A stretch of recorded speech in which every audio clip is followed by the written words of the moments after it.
Before we dive into the next exciting story, drop a comment below and let me know, what time is it where you're watching from? I'm curious to see where everyone's tuning in from around the world.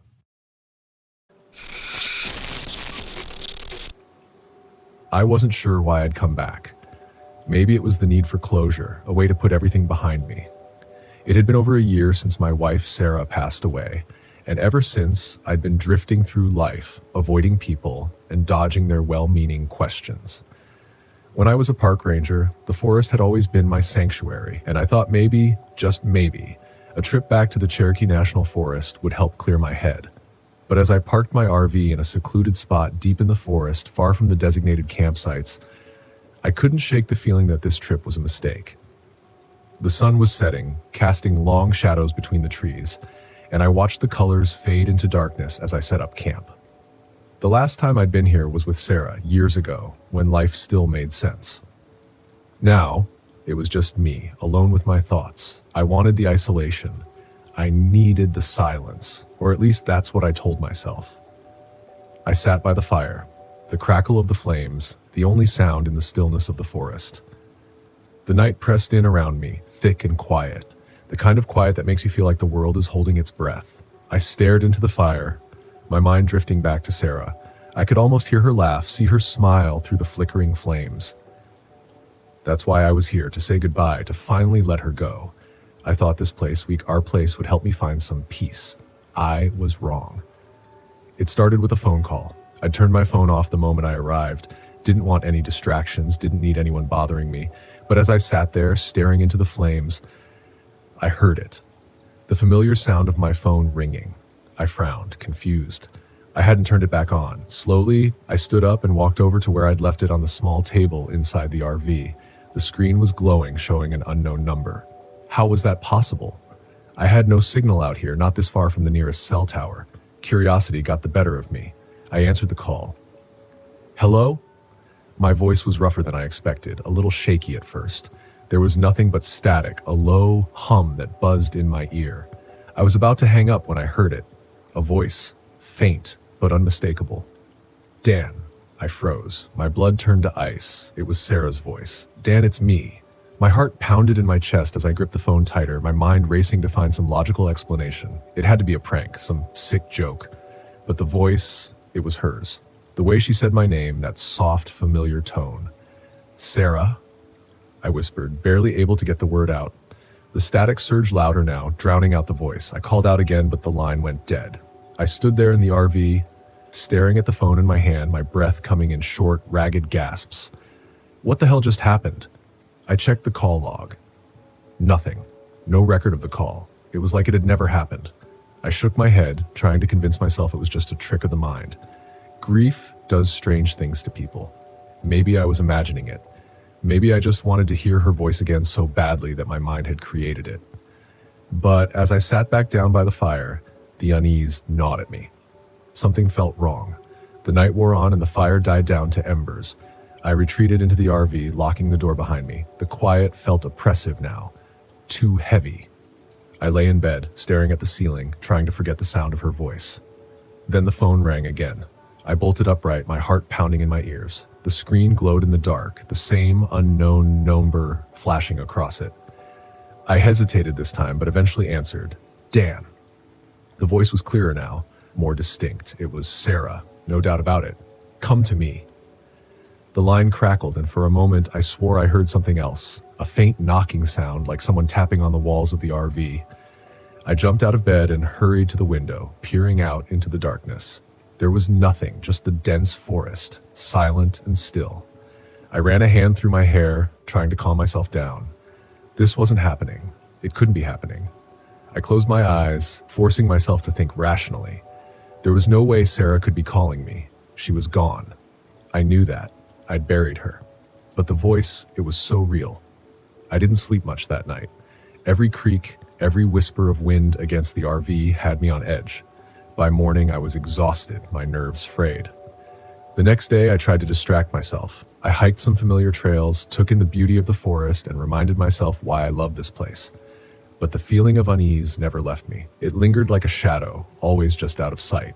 That evening, as I sat by the fire again, my phone rang. I stared at it, dread pooling in my stomach. The same unknown number, the same impossible call. I let it ring, watching the screen until it finally stopped. I breathed a sigh of relief, thinking maybe it was over. But then the RV shook. It was subtle at first, just a faint tremor, like something had bumped into it. I stood up, glancing around the campsite. No wind, no animals. Nothing that could have caused it. Then I heard the knocking again. Soft, deliberate, like someone tapping on the side of the RV. I grabbed the flashlight and stepped outside, shining the beam into the trees.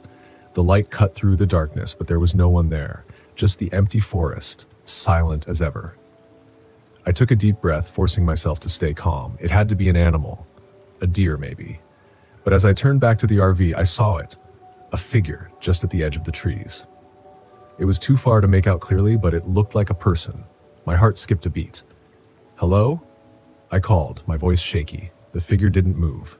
I took a step closer, squinting into the darkness. The figure stepped back, disappearing into the trees. I ran after it, the flashlight bouncing wildly in my hand. Wait! But when I reached the spot where the figure had been, there was nothing. No tracks. No signs that anyone had been there at all. Just me and the towering trees, their branches twisting overhead like skeletal hands. I turned back, my head spinning. This couldn't be real. It had to be the grief, the isolation messing with me. Maybe I'd finally lost it. As I walked back to the RV, my phone rang again. I didn't want to answer it, but I couldn't stop myself. I picked it up, my hand trembling.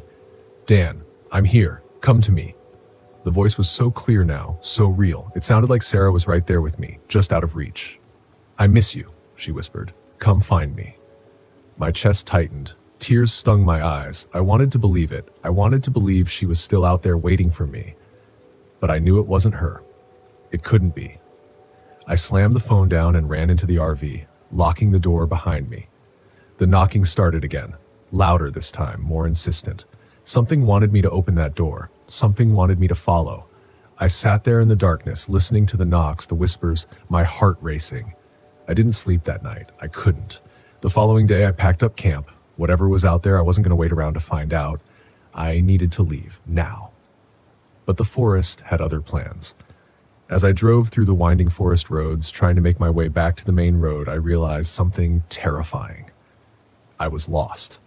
No matter which turn I took, I ended up back in the same place, the same trees, the same path. The forest was keeping me here. My phone rang again. I ignored it, but the knock came back, echoing through the RV, louder and louder, until I couldn't take it anymore. I slammed on the brakes, jumped out of the RV, and screamed into the trees. "Leave me alone."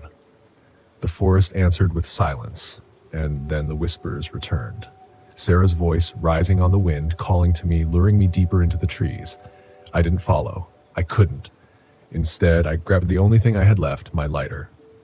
I built a fire bigger than any I'd made before, the flames roaring into the sky. The knocks stopped, the whispers faded, the forest was quiet again. But I knew deep down, it wasn't over. I eventually found my way out. Back to civilization, but I left the RV behind. I couldn't bring myself to take it with me. I knew what was waiting in those woods. I never went back to the Cherokee National Forest, and every night when the phone rings, I don't answer, because I know it's not her. Before we dive into the next exciting story, drop a comment below and let me know, what time is it where you're watching from? I'm curious to see where everyone's tuning in from around the world. It happened a few months ago when I was traveling in the countryside. I'd always been a bit of an urbanite and loved the comfort of busy cities, but a friend convinced me that I needed a change of pace to face the unexpected. "Rusty, you're too cramped up in those buildings. This trip will do you good." Little did I know how life-changing this decision would turn out to be. I reached the quaint town of Whitmore, Idaho, and checked into a small bed and breakfast run by an elderly couple named Bert and Mary Hawthorne. After they welcomed me with warm smiles and hot tea, they directed me to my room with assurances that their small establishment would serve all my needs. The first few days were as pleasant as expected. Lovely walks down country lanes under a cloudless sky, and life seemed to be on track. One breezy evening, as I made my way back from an unusually long stroll through the nearby woods, I stumbled upon a seemingly abandoned house, dilapidated and covered in ivy. Its windows were shattered, and the front door was creaking slightly in the wind. Curiosity piqued. I approached it cautiously, but hesitated to enter.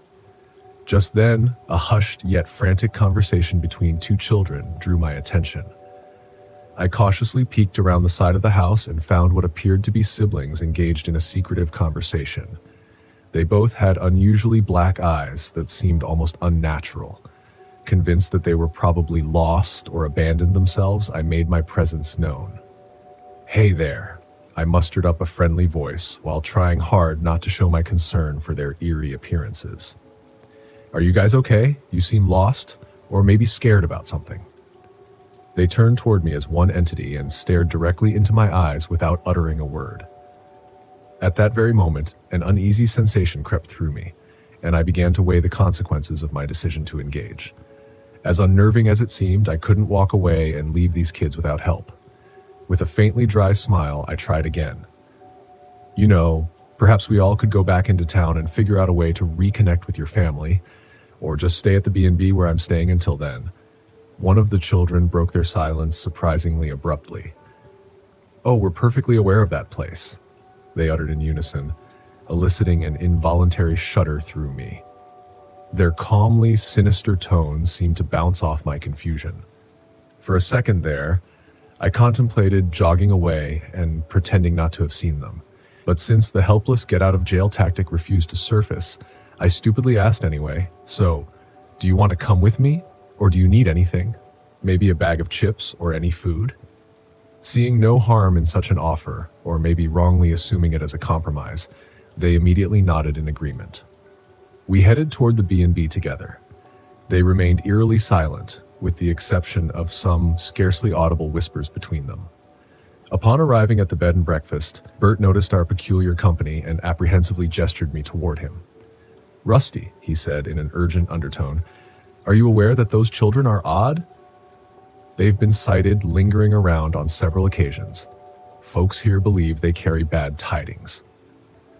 Before I could reply or attempt an explanation regarding my weird entourage for the night, they appeared behind us. Shadows cast across their unnaturally dark eyes created an indescribable aura that exuded heaviness and dread. "We negotiated a deal. Food for answers," I responded hesitantly, while assuring myself this wasn't any big deal. Bert reluctantly gave them some food, and we sat down by the fireplace to eat. An awkward silence filled the room, my mind racing in logic circles to untangle this bizarre encounter. As I opened my mouth to address them, suddenly a piercing scream resonated through the inn, setting our hairs on end. The children's eyes glinted with malice as they began laughing hysterically. Oily, black darkness seemed to pour out of them, and obsidian tendrils twisted and spread through the air. Every instinct screamed for me to run, but my body was paralyzed with fear. The darkness enveloped us as the menacing laughter echoed relentlessly, building in intensity. A cacophony of screams echoed throughout the inn. I desperately tried to call out for help, but my voice was drowned out by the sinister laughter. Bert, petrified by the horror unfolding before him, fumbled with his phone, attempting to dial for help. As the children menacingly approached us, the tendrils of darkness inched closer and assaulted every person in the room. People writhed and wailed as they struggled against the oppressive force that seemed intent on causing immeasurable suffering. The innkeeper's wife, Susan, rushed in from another room, only to be immediately seized by the tendrils. She screamed in agony as they wrapped around her body, constricting her like a vice.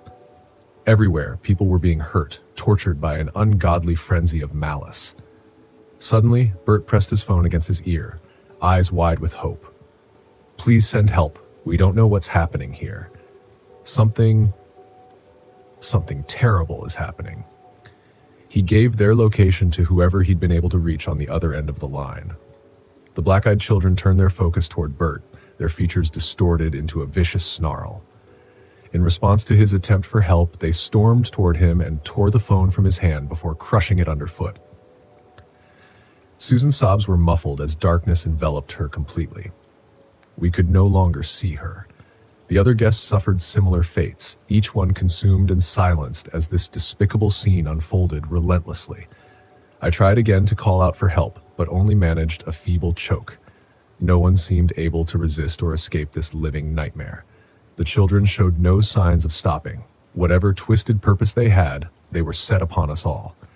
In a horrifying twist, the darkness receded slightly, revealing Susan's now lifeless body sprawled on the floor, her eyes wide with terror. Panic surged through those still alive as the reality of the children's power dawned on everyone. They were murdering us one by one. The air was soon filled with pleading and begging, desperate prayers from the victims to be spared this fate. But throughout the chaos, the children remained stoic and unrelenting. One after another, friends and strangers alike fell victim to the inky tendrils. I watched in abject horror as lives were snuffed out around me, unable to help or flee. Hours, or was it days, passed in this cyclic torment. The lucky ones passed quickly. Others were subjected to prolonged suffering before finally succumbing. A heavy hopelessness weighed me down as I awaited my turn with death. At last, surrounded by the dead and dying, I was alone with the black-eyed children. They stood before me, their eyes alight with malice. Suddenly, the room flooded with light as sirens echoed in the distance. The door burst open, just as an arm of darkness reached out for me. First responders spilled into the room, but stopped dead at the gruesome sight. The darkness and black-eyed children vanished without a trace, leaving only devastation in their wake. For weeks after that horrifying event, investigators combed through the remains of that night. They could neither explain nor rationalize what had occurred there. No answers were found for our suffering. I survived that hellish nightmare, but will bear these scars, physical and emotional, for eternity. Those lost in that twisted game haunt my memories every waking moment. The community was forever changed as families mourned and tried to pick up the pieces of shattered lives. I know one thing for certain. This world is not always what it seems. Somewhere in its depths lie evil forces that thirst for human agony and despair, and sometimes those forces take on a seemingly innocent form, like black-eyed children. People say the Appalachian forests are haunted. I'd heard the rumors, whispers of restless spirits and strange disappearances, but I'd never given them much thought. After years of debunking ghost stories as a journalist, I became the kind of person who trusted facts, not folklore. Still, I couldn't resist the pull of Pisgah National Forest. It was remote, beautiful, and full of forgotten places that no one cared to visit anymore. Perfect for the series I'd been working on for my blog, Ghost Towns of the Forgotten South. This was my passion now. Traveling, exploring the lost corners of America, and turning those empty spaces into stories. This time, I was after an old settlement deep in the forest, one that most people in town wouldn't even talk about. There were no records of why it had been abandoned, just strange rumors of sickness and disappearances. But those stories were always embellished over time. People loved their spooky tales, and it was my job to sift the truth from the legend. I parked my RV at a secluded spot near the trailhead, not far from the ghost town, or what remained of it. I planned to spend a couple of nights out here, explore, take some pictures, and maybe talk to a few locals who might know more about its history. The air was crisp and cool as I stepped outside. The towering trees cast long shadows, making it feel later than it was. As I set up camp, I noticed how unnaturally quiet the forest was. No birds, no rustling leaves, just silence. I brushed it off. Deep forests always had a strange stillness about them. I'd been in enough of them to know that the real danger was tripping over a root, not some ghostly figure hiding behind the trees. That first night, I woke to a distant sound, like laughter. It was faint, barely a whisper on the wind.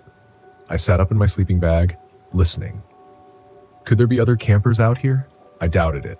This part of the forest wasn't exactly a tourist hotspot. My phone was dead, but I'd recorded some video earlier in the day. I grabbed my camera and replayed the footage. There it was, faint like a breeze blowing through, but unmistakable. Children's laughter. I pushed it out of my mind and went back to sleep. I had a lot of ground to cover tomorrow, and the last thing I needed was to let my imagination run wild. The next day, I set out to find the old settlement. It was slow going. Thick overgrowth and fading trails made navigation difficult. The map I had was basic. Nothing more than a dotted line leading me deeper into the woods. The farther I went, the heavier the air felt, like the forest was closing in around me. But I kept going, determined to find this place. After about an hour, I noticed carvings, symbols, strange and jagged, etched into the bark of the trees. They weren't any kind of writing I recognized, but they gave me an uneasy feeling. Maybe it was some old superstition, a way to ward off bad spirits. I took a few photos and kept moving. It was another hour before I finally found it. The ghost town was just as eerie as I'd imagined. Small, dilapidated cabins stood in clusters, some half collapsed under the weight of time and nature. Weeds and vines crept over everything, reclaiming the land. I walked through the empty streets, my camera clicking as I captured the desolation, the eerie stillness. That's when I saw the cemetery, small, tucked away behind what must have been the church, though the building itself was nothing more than a few rotting beams. The graves were old, the names barely legible, but the dates caught my eye. Some of them were from decades ago, but others were from the future. My first instinct was that it had to be a mistake, some kind of misprint or vandalism, but the stones looked too old, too weathered to be recent. A chill ran down my spine as I stepped back from the graves. It didn't make sense, and I didn't like the feeling gnawing at the back of my mind. The forest was quiet again, too quiet. I realized then that I hadn't heard anything. Not birds, not insects, nothing since I'd arrived. I packed up my camera and headed back toward my RV. I'd gotten what I came for and figured I'd do some research on the strange gravestones when I got back to town, but something was wrong. The trail didn't look right. I was sure I'd come from this direction, but now the trees seemed different. The symbols I'd passed earlier weren't there anymore, and the forest seemed denser, more oppressive. My pulse quickened. I was lost. That was impossible. I never got lost, not with GPS and maps, not with all the preparation I'd done. I kept walking, trying to retrace my steps, but the more I walked, the more disoriented I became. Every turn led me to unfamiliar territory, and soon the forest looked completely foreign. My sense of time slipped away, and the sky started to darken, even though it felt like midday. Then I saw it, just ahead through the trees. A figure stood on the trail, tall and motionless, watching me. I stopped cold, my heart hammering in my chest. "Hello?" I called, my voice sounding smaller than I'd intended. No response. The figure didn't move. I took a step closer, squinting through the gloom, but as I did, it vanished, just gone. I spun around, scanning the trees, but there was no sign of anyone. My hands shook as I adjusted my pack. This was wrong. Everything was wrong. The sun had nearly set by the time I found my RV. It was parked where I left it, but somehow the journey back had taken hours longer than it should have. My legs were aching, my mind spinning with confusion. I climbed inside, locking the door behind me and collapsing onto the bed. That's when the laughter started again. Louder this time, right outside the RV. I shot up, my heart pounding. I could hear them, children laughing and running around, their voices bouncing off the trees. I grabbed the camera, pointing it toward the window. But the moment I did, the laughter stopped. The forest was silent again, suffocating in its stillness. I played back the footage on the camera, hoping to catch something, anything that would explain what was happening. But instead I heard something else, a voice, clear as day, whispering my name. "Alex." I froze. The camera dropped from my hands and hit the floor with a thud, the sound echoing in the empty RV. Something was out there, and it knew my name. I didn't sleep that night. I lay in the bed, every muscle tense, listening to the silence, waiting for something to happen. I thought about leaving, driving out of the forest and abandoning the project altogether, but the RV wouldn't start. I tried the engine a dozen times, but it was dead. Dead as if the battery had drained overnight. My phone was useless, still dead from the day before. I was completely cut off. The next morning, I decided I had to do something. I couldn't stay here, not with whatever was out there watching me. I remembered the symbols on the trees, the strange carvings I'd seen on my hike. They had to mean something. Maybe they were the key to getting out of here. I grabbed my camping knife and headed back into the woods. The air was heavy, thick with a sense of dread. My stomach churned, but I forced myself to keep walking. I found the first symbol carved into the bark of a tree just off the trail. With a deep breath, I drove the blade into the wood, carving through the lines. As soon as the symbol was broken, the air shifted. The forest seemed to shudder, and for a moment I thought I heard a scream, a distant echo and wail carried on the wind. I stumbled back, my heart racing, but I kept going. I found the next tree and did the same, cutting through the strange lines with my knife. The voices grew louder, the laughter, the whispers, all swirling around me like a storm. I could see the figures now, darting between the trees, shadowy, faceless figures watching, waiting. They wanted me to stop. They didn't want me to leave. But I wasn't going to be trapped here, not like them. I reached the final tree, my hands trembling as I raised the knife. The voices were deafening now, the figures closing in, but I didn't stop. With one last slash, I broke the symbol, and just like that, the voices stopped. The forest went still. The shadows vanished, and the oppressive weight that had hung over me lifted. I stumbled back toward my RV, half expecting the figures to reappear, but the woods were empty. When I got back, the engine started on the first try. I didn't look back as I drove out of the forest, my hands gripping the steering wheel tight enough to turn my knuckles white. I wasn't going to write about this place. I wasn't going to tell anyone what happened here. Some things are better left forgotten. I remember the day I decided to take the scenic route through the back roads of West Virginia. It was 2015, and I was driving my old pickup truck, a faithful companion on many such journeys. My name is Keith Carter, a freelance photographer with a penchant for capturing the unseen corners of America. I've always believed that the soul of a place is found off the beaten path. That morning, the sun was bright and the air carried the crispness of early autumn. I had just finished an assignment in Charleston and was heading toward a small town called Millfield, hoping to catch the fading colors of the season. The GPS signal was spotty at best, but I didn't mind. Getting lost was part of the adventure.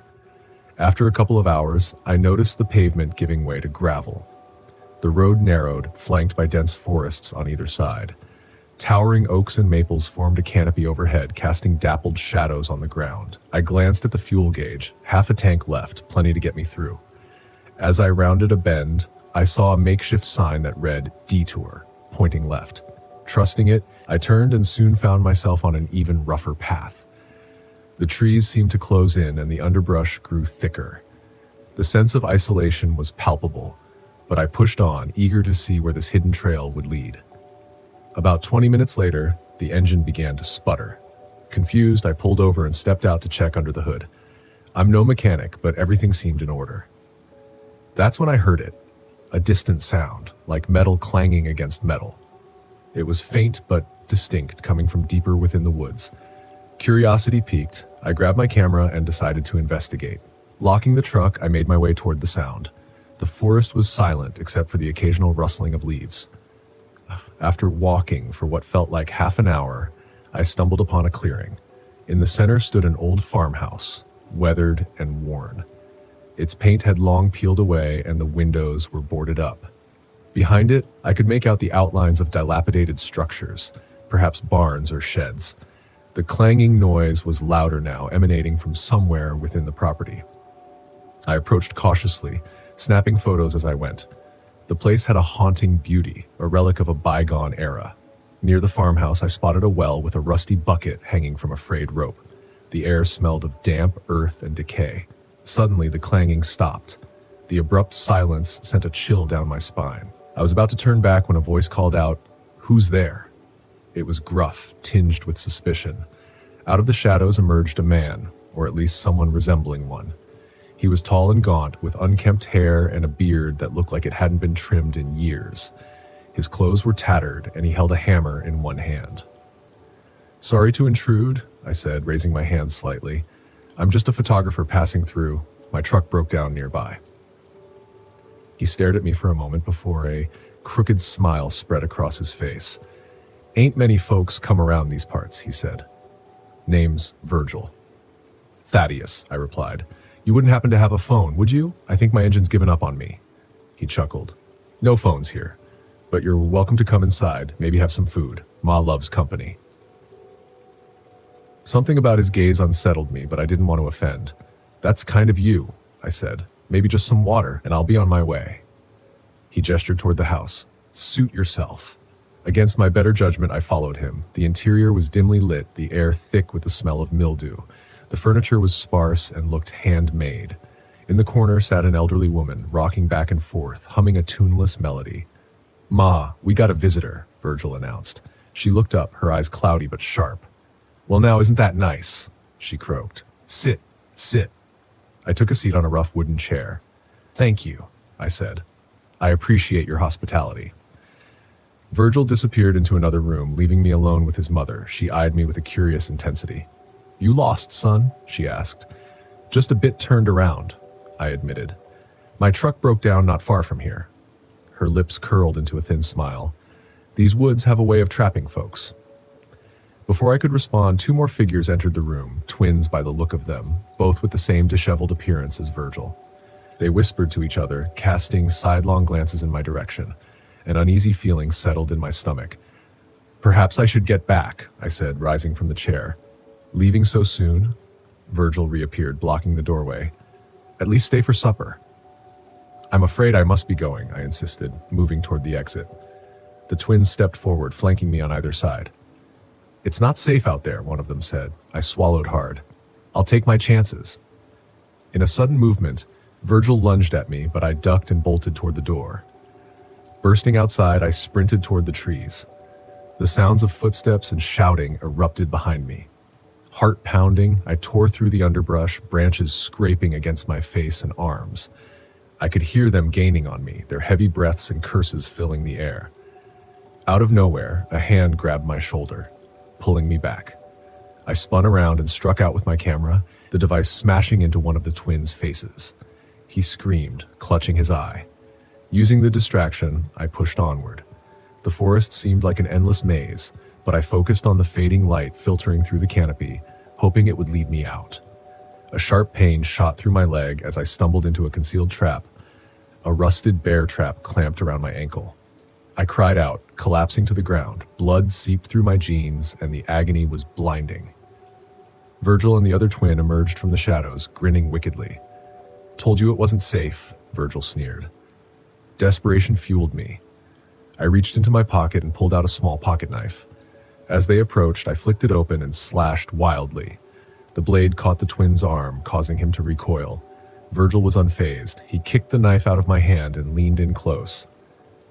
"We're going to have ourselves a real feast tonight." From behind, a loud crack echoed. A gunshot. Virgil's expression shifted from triumph to shock. He staggered back, a dark stain spreading across his shirt. Looking past him, I saw a man in a ranger uniform emerging from the trees, shotgun in hand. "Stay down," he shouted to me. The twin hesitated before fleeing into the forest. The ranger approached cautiously. "Let's get you out of that trap," he said. He pried the metal jaws open, freeing my mangled leg. "Can you walk?" he asked. "I'll manage," I grimaced. Together, we hobbled back toward a dirt path where his patrol vehicle was parked. "You're lucky I was nearby," he said. "We've had reports of missing hikers in this area." As we reached the vehicle, I glanced back. Virgil lay motionless on the ground. There was no sign of the others. The ranger drove me to the nearest hospital where I received treatment for my injuries. Authorities were notified and a search team was dispatched to the farmhouse. Over the next few days, the police uncovered a grisly scene behind the house. Shallow graves were discovered, containing the remains of several missing persons. The twins were apprehended not far from the property, attempting to flee deeper into the wilderness. The family's history unraveled, a lineage of recluses who had lived off the grid for generations, preying on unsuspecting travelers who ventured too close.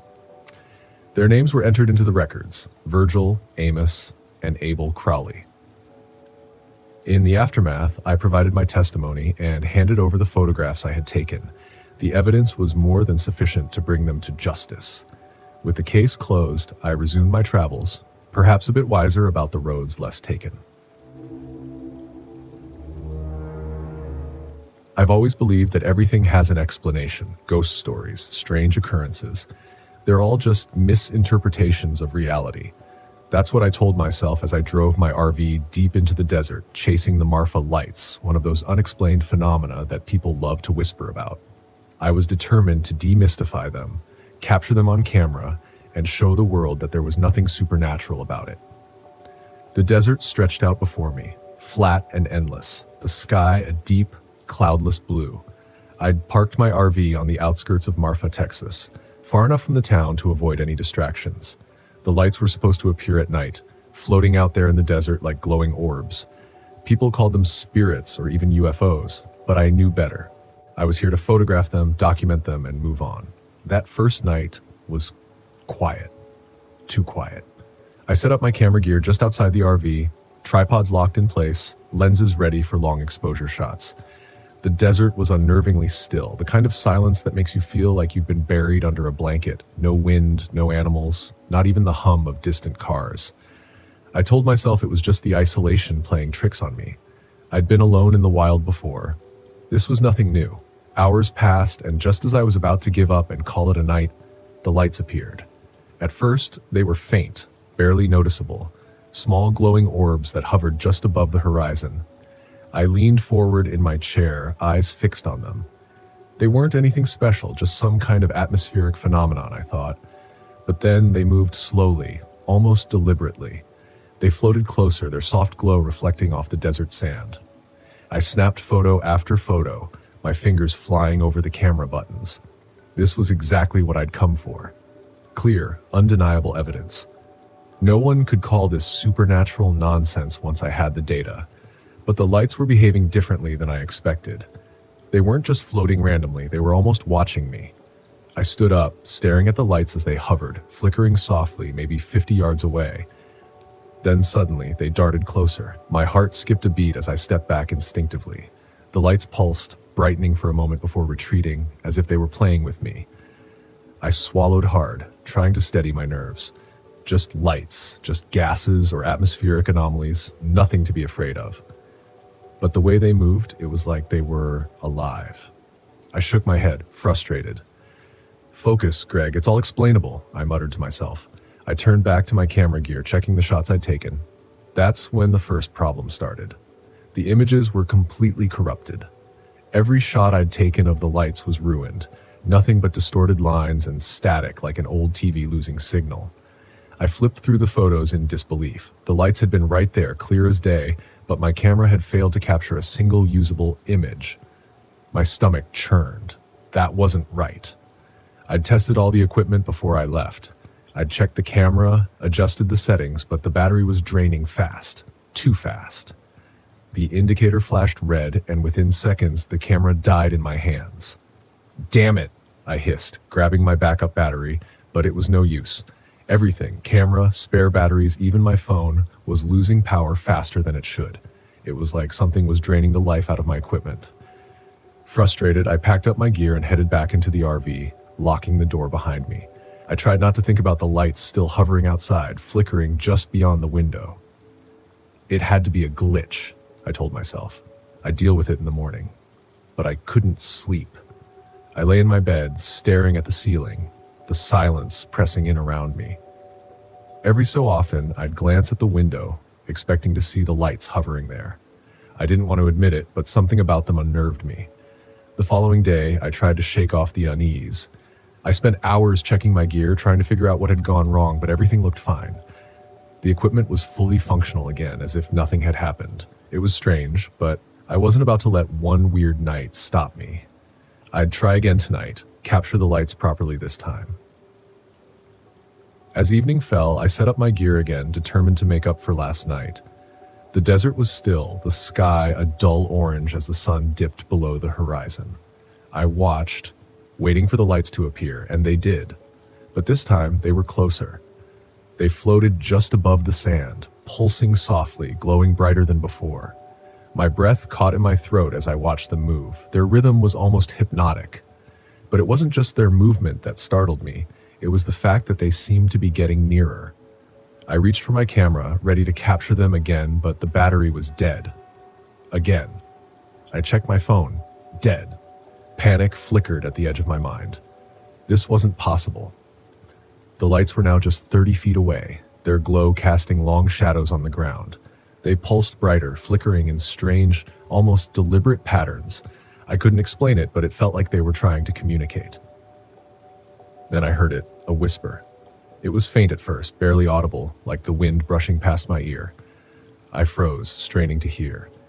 The whisper came again, but this time it was clearer. Greg. My blood ran cold. I whipped around, searching for the source of the voice, but there was no one, just the empty desert. The whisper came again, closer this time. Greg. I backed toward the RV, my pulse racing. This wasn't right. This wasn't explainable. The lights were hovering just a few feet away now, and the whispers, they were inside my head. I scrambled into the RV, slamming the door shut behind me, my heart hammering in my chest. The lights were outside the window, pulsing, flickering. The whispering continued, filling the small space with eerie, disembodied voices. I tried to start the engine, but it sputtered and died. No power, no escape. The lights pressed closer, their glow filling the RV, casting strange shadows on the walls. I felt them, those whispers, crawling into my mind, telling me to come outside, to follow them into the desert. I gripped the steering wheel, my knuckles white. I wasn't going to let this beat me. I wasn't going to give in to fear. But then the lights began to move. They circled the RV faster and faster, like they were closing in on me. The whispers grew louder, more insistent. Follow the lights. I felt a tug, a pull in my chest, as if the lights were calling me, drawing me out of the RV. I fought against it, but it was getting harder to resist. The lights flickered faster, the whispers filling my head until I couldn't think, couldn't breathe. With a surge of adrenaline, I grabbed my jacket and kicked the door open, running into the desert. The lights followed, darting around me, leading me deeper into the night. I stumbled through the sand, my heart pounding. The whispers guided me farther from the RV, but something inside me snapped. I stopped running, gasping for air, and turned to face the lights. I wasn't going to follow them. I wasn't going to disappear like so many before me. No, I shouted, my voice trembling. I won't go. The lights pulsed, flickering faster. The whispers screamed in my head, but I stood my ground, forcing myself to ignore them. Slowly, the lights began to fade. The whispers grew softer until they were nothing more than faint echoes in the wind. I stumbled back to the RV exhausted, my mind spinning. The lights were gone, retreating into the desert, but I knew they'd be back. I didn't sleep that night. I couldn't. By morning, I packed up and left Marfa. I didn't stop driving until I was miles away from the desert, far from the lights. I never told anyone what happened. No one would believe me anyway. But I'll never forget those lights, the way they moved, the way they whispered my name. I came here to prove they were just a natural phenomenon, just an unexplained mystery of the desert. But now I know better. Some things aren't meant to be explained, and some lights should never be followed. We were enjoying a camping trip in a tiny RV park, and our spot happened to be right next to the area where people set up their tents. Surprisingly, there were open spots throughout the entire camping area. I couldn't quite fathom why the person managing the RV park decided to place a group of rowdy folks right next to us. This bunch of 7 young people showed up in an SUV, and it was pretty clear they weren't seasoned campers. Rather than enjoying the tranquility of nature, they were all about partying, getting loud, and hanging out until the early hours of the morning. Watching their attempts to set up tents was like witnessing a comedy show. It genuinely seemed like a challenge for them. The noise from their party and blaring music persisted until 4 in the morning, and to make matters worse, they kept their portable party headlights on, shining directly into our RV. After putting up with it for a while, my husband, seeking some peace and quiet, mustered the courage to approach them. He politely asked if they could turn off the lights, with no intention of starting a fight. But to our surprise, their response was far from friendly. One of the young men, fueled by anger, pulled out a gun, yelling at my husband and asking if he wanted to die. In his intoxicated state, the young man struggled to load the gun. The bullets kept falling to the ground. Concerned for our safety, my husband swiftly intervened. He ran over, tackled the man to the ground, and managed to disarm him. I immediately called the police, and upon their arrival, the unruly group was arrested. Unfortunately, our peaceful camping trip took an unexpected turn, and we had to pack up and leave after the police took them away. It was a startling experience that made us appreciate the importance of camping in a safe and peaceful environment. Once upon a time, when I was just a 13-year-old kid, my dad had just bought his brand new RV, and we were itching to embark on our first camping adventure. My older brother, my dad, and I headed to a picturesque campsite surrounded by lush woods. Excitement filled the air as we arrived, but for some reason, we decided to set up a tent outside the RV. Maybe it was the thrill of sleeping under the stars or the nostalgia of traditional camping.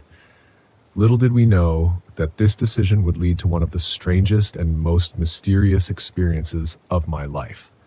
Night fell, and we all settled into our sleeping bags inside the tent. The soft sounds of nature lulled us into a peaceful slumber. However, my tranquil night took a bizarre turn when I was jolted awake by a strange voice whispering, "The night will fall." Groggy and disoriented, I opened my eyes just in time to catch a glimpse of a tall figure darting away from my sleeping bag. Confused and half awake, I tried to make sense of what was happening. Before I could process it all, I realized I was in the middle of the woods, alone in my sleeping bag. Panic set in as I realized I had no idea where I was or how I'd ended up there. The once familiar surroundings of our campsite were replaced by the shadows of towering trees. Frantically, I called out for my dad. Through the darkness, I heard his panicked voice responding, but he seemed so far away. I stumbled through the woods, my heart pounding in my chest, desperately trying to find my way back to safety. As I ventured deeper, the night sounds became eerier and the trees seemed to close in around me. Just when I thought I might be lost forever, I stumbled upon our campsite. My dad and brother were there, looking as bewildered as I felt. What sent a shiver down our spines was that, in the morning, my dad and I saw a drag mark, like someone or something had pulled me out of the tent while I was sleeping. To this day, the mystery of how I ended up in the middle of the woods during that camping trip remains unsolved. One thing's for sure, that camping trip became a tale we'd share around the campfire for years, a story that left us all with a lingering sense of wonder and a touch of unease whenever we recalled that peculiar night in the woods. It was a chilly night in the middle of nowhere as my husband Tom and I parked our RV in a desolate area surrounded by dense woods. We were on a road trip, seeking a peaceful night's rest. But little did we know that tranquility would soon turn into terror. As we settled in for the night, the RV's creaks and groans echoed through the stillness, creating an eerie atmosphere. I couldn't shake the feeling that we were being watched. Ignoring my unease, I convinced myself it was just my imagination. Around midnight, a sudden noise jolted me awake. I strained my ears, trying to identify the source. Tom was still asleep beside me, unaware of the growing sense of dread. The noise persisted. Now, distinct footsteps were approaching the RV. Fear gripped me as I nudged Tom awake, whispering urgently. He grabbed his flashlight and the small pistol we kept for emergencies. As the footsteps drew closer, the atmosphere inside the RV became stifling. Suddenly, a shadowy figure appeared outside the window, peering in with malevolent intent. To our horror, the stranger was holding an axe. He hit the door and yelled, "Open up," over and over, striking the door repeatedly. I felt my heart race as Tom, panic evident in his eyes, aimed the gun and fired a warning shot. The deafening sound echoed through the night, momentarily drowning out the pounding. The intruder staggered back, a mixture of surprise and fear on his face. Tom shouted, warning him to stay away, but the stranger persisted, trying to force his way inside. The RV became a battleground, a small metal fortress against an unknown threat. Tom fired another shot into the air, the noise reverberating through the night. It seemed to deter the intruder, who hesitated before disappearing into the darkness. We listened anxiously, praying he wouldn't return. The place didn't have service, so we couldn't call the police. We got our things ready to leave.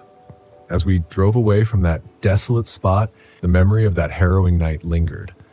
A chilling reminder of the thin line between tranquility and terror on the open road.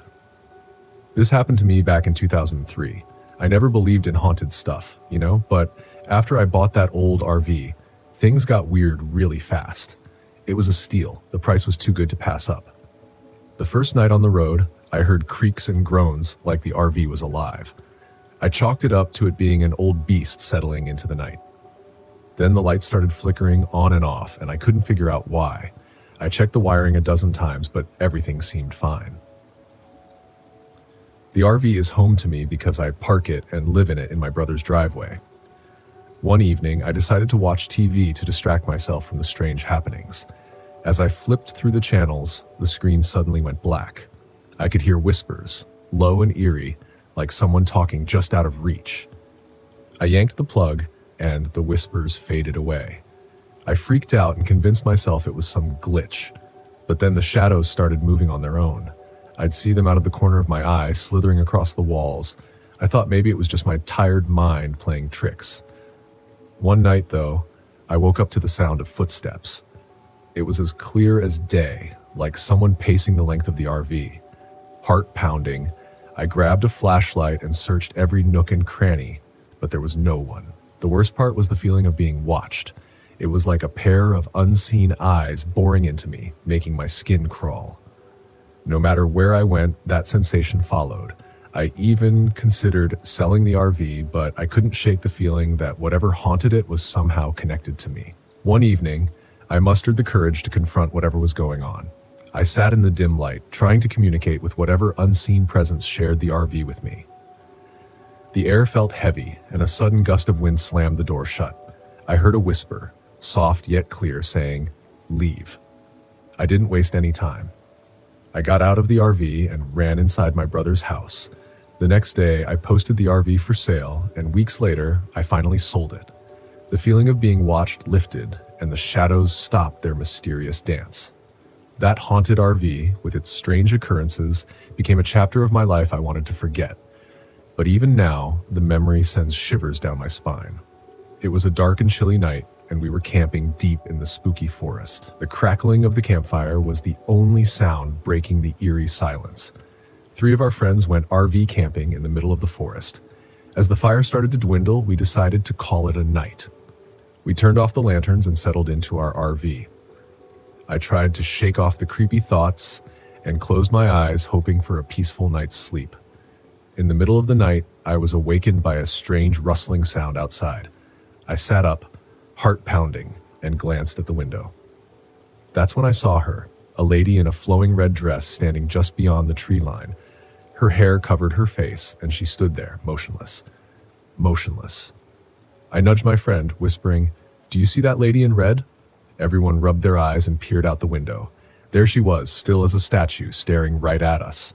Fear crept through the RV as we tried to make sense of it. "Maybe she's lost," someone suggested nervously, but her gaze was unnerving, sending shivers down our spines. We mustered the courage to investigate. Slowly, we opened the creaky RV door and stepped outside. The forest was unusually silent, as if nature itself held its breath. The lady in red remained, but as we approached, she vanished into the darkness. The air turned colder, and we hurried back inside, locking the door behind us. The RV felt smaller and more claustrophobic. We sat in a huddle, wondering if what we saw was real or just a trick of the imagination. As we nervously laughed off the encounter, a soft tapping echoed through the RV. We turned around to see a red figure slowly appearing on the window, as if someone were on the other side, desperately trying to get in. Panicking, we started the engine and sped away from that haunted campsite.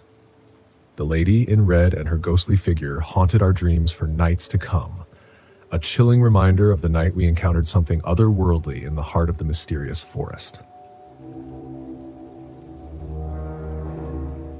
I should have known better than to trust an unmarked road. After years of travel writing, you'd think I'd have a sharper instinct for bad decisions.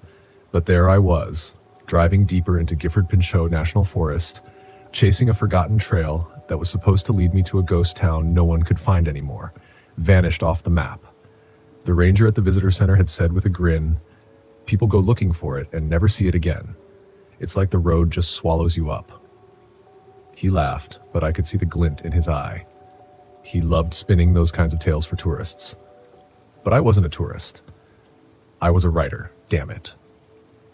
I had an assignment to finish, and there was no room for ghost stories. I followed the narrow, crumbling logging road as it wound deeper into the trees. My RV rattled along, tires crunching over fallen branches and loose gravel. The road narrowed, barely wide enough for my rig, but I kept going. I'd done my research, and this was the right way, even if the forest seemed determined to reclaim the path.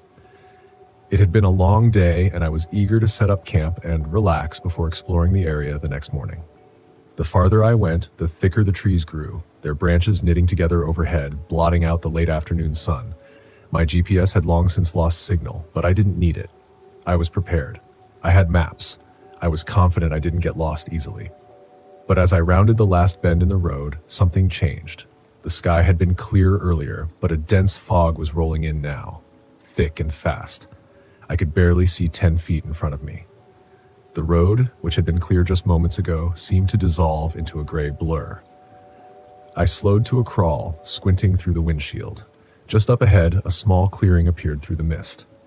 It wasn't much, but it was enough room for me to park the RV. I didn't have many other options. I pulled in, killed the engine, and stepped outside. The fog clung to everything, making the air feel damp and cold. It shouldn't have been this cold, not in early fall. The chill crept into my bones, but I pushed it aside and started setting up camp. Something about the silence gnawed at me, though. No wind, no birds, no rustling leaves, just stillness in that damned fog. I finished my setup quickly, then retreated to the warmth of the RV. I wasn't nervous, but the quiet was getting under my skin. I grabbed a beer from the fridge, settled into the driver's seat, and pulled out my maps. I spread them across the dash, looking for my next move. The ghost town was supposed to be less than a mile away, hidden deep in the woods, down a trail that was barely marked. Tomorrow, I'd hike to it, get my pictures, take some notes, and be done with it. Easy. But something was off. The road I'd driven on wasn't showing up on the map anymore. I traced the route with my finger, confused. The road was here. I'd just come down it, but now on the map, it wasn't anywhere to be found. I leaned back in my seat, staring out the windshield at the fog-shrouded forest. The ranger's words echoed in my mind, vanished off the map. I laughed softly to myself. It was a joke, a tall tale to scare off amateur hikers. Nothing more. Still, when I stepped outside to stretch my legs, I felt it again, that unsettling stillness. The fog was thicker now, curling around the RV like tendrils. I looked back toward the road I'd driven in on, but it wasn't there. I blinked, rubbed my eyes, and stepped forward, peering into the mist. No road, just an unbroken line of trees. My stomach tightened. I walked a few more steps, hoping the road would reappear, but it didn't. The forest was dense, the trees close together. There was no sign of the path I had taken just hours earlier. It was as if it had been swallowed whole. I jogged back to the RV, heart racing now. I grabbed my flashlight and marched back to where the road should have been, sweeping the beam through the fog at cloud, but all I could see were trees, tall, dark, and oppressive. My breath fogged the air in front of me as I stood there, trying to make sense of it. The road couldn't just vanish. I hadn't gotten lost. I couldn't have. But when I turned back toward the RV, I felt it, that creeping sensation that I wasn't alone. I swung the flashlight around, heart pounding, and for a split second, I thought I saw movement in the fog. A figure, tall and thin, slipping between the trees. Hello? My voice cracked. I regretted speaking as soon as the word left my mouth. The fog swallowed my voice, leaving nothing but silence in its wake. I scanned the tree line again. Nothing. I backed toward the RV, my nerves on edge, and hurried inside, locking the door behind me. I wasn't about to let a little fog and a missing road freak me out, but something felt wrong. The rational part of my brain was trying to make sense of it. Fog could play tricks on your eyes, I thought, and maybe I'd missed a turn somewhere. That was all. But deep down, I wasn't convinced. I spent the next hour pacing the length of the RV, checking and rechecking my maps, trying to retrace my route in my head. Nothing made sense. The road had been there. I hadn't imagined it. By nightfall, the fog had thickened to the point where I couldn't see more than a few feet outside. The temperature had dropped even more, and I cranked up the RV's heater, wrapping myself in blankets. Sleep didn't come easily. I kept hearing things, soft thuds like footsteps outside and whispers that seemed to drift through the walls. It had to be the fog, I told myself. It was distorting sound, making me paranoid. But when I woke in the middle of the night, there were voices. I sat up in bed, my breath catching in my throat. I could hear them, faint, murmuring voices, coming from outside. I crawled to the front of the RV, heart hammering, and peered through the windshield. The figures were back. This time, there were more of them. Shadows in the fog, standing still, watching.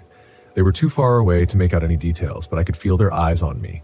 Cold, hollow eyes. I blinked, and they were gone. I scrambled to turn on the engine, but it sputtered and died. No power. The RV was silent, cold, and dark.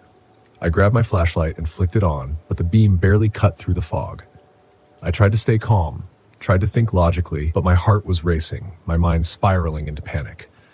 The road was gone, the figures were back, and now I was trapped here. I had to get out. I grabbed my jacket and burst out of the RV. The cold hit me like a slab. I marched toward where the road had been, determined to find it, but the forest had shifted. The trees were closer now, the fog denser. I walked for what felt like hours, but the landscape stayed the same. It was as if I was walking in circles. No matter which way I turned, I kept ending up back at the RV. I could hear the voices again, closer now.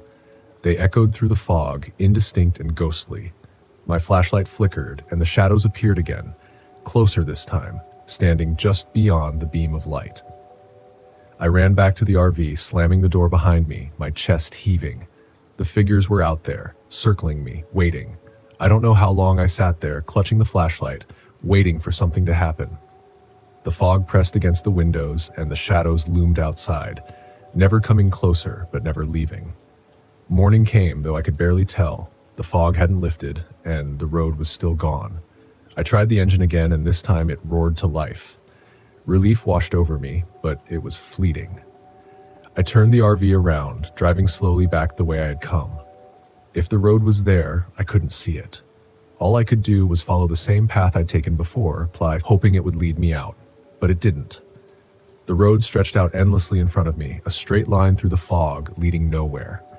And as I drove, I realized with sinking dread that I was still trapped. The road hadn't taken me anywhere. I was driving in circles, and the figures were still there, watching, waiting. They had me now. The vanishing road wasn't just a story, it was real, and I wasn't getting out. My name is Walter Phillips, and this happened to me in 1998. I was a Navy SEAL stationed at an obscure nondescript base somewhere in the Pacific. Our missions were usually classified, so we worked in shadows, unacknowledged and often unnoticed. One night, my team and I were sent on a recon mission to a remote island that had been flagged for suspicious activity. It was an ordinary assignment, or so we thought. The island, called Makulu, was a speck of land forgotten by time. Thick jungles and jagged cliffs made it look like something out of an adventure novel. As we approached by boat under the cover of darkness, I cracked a joke to ease the tension. I bet this place is crawling with dinosaurs. Who's got the tranquilizer gun? The guys chuckled, but the sense of unease was palpable. There was something off about this place, a heaviness in the air that I couldn't shake. We split into two groups to cover more ground. I was with Carter, our communications expert, and Ruiz, our medic. We trekked through the dense undergrowth, the only sounds being our footsteps and the occasional rustle of leaves. The plan was simple: find out what was happening on this island, report back, and get out. Hours passed, and we found nothing, just jungle and more jungle. Carter tried to raise the other team on the radio, but all we got was static. Maybe the cliffs are messing with the signal, he suggested. We decided to head toward higher ground, hoping to get better reception. As we climbed, we stumbled upon a clearing. In the center was a dilapidated shack, barely standing amidst the encroaching foliage. It looked like it had been abandoned for years. "Let's check it out," I said, signaling for the others to follow. The door creaked as we pushed it open. Inside, it was dark and smelled of rot. The floor was littered with debris, and the walls were covered in strange markings. Ruiz examined them closely. "These look like some kind of ritual symbols," he muttered. "Creepy." We spread out, searching for anything that might give us a clue about the island's secrets. I found an old journal tucked away in a corner, its pages yellowed with age. The entries were written in a language I didn't recognize, but the illustrations were chilling. Depictions of strange humanoid creatures with elongated limbs and hollow eyes. Before I could show the others, Carter's voice broke the silence. "Guys, over here." He was standing by a trapdoor half hidden under a pile of rags. "Think this leads to a basement?" he asked. We pried it open and peered down into the darkness. A foul stench wafted up, making us gag. "Only one way to find out," I said, flicking on my flashlight and starting down the rickety ladder. The basement was a cramped, damp space. The walls were lined with shelves filled with jars of murky liquid. In the center was a large wooden table, stained with something dark, It looked like an improvised operating table. My gut told me we had stumbled onto something we shouldn't have. Suddenly, a noise echoed from above, a faint scraping sound. We exchanged glances, silently agreeing to investigate. Climbing back up, we found the shack empty, but the door was now wide open. Carter tried the radio again. This time he picked up a faint signal. "Bravo, team, this is Alpha. Do you read?" Static, then a broken response. "Alpha, this is Bravo. We camp. Movement. Repeat. Bravo." "We didn't copy," Carter said, frustration creeping into his voice. "They mentioned a camp," he said. "We need to find it." We exited the shack and continued our climb.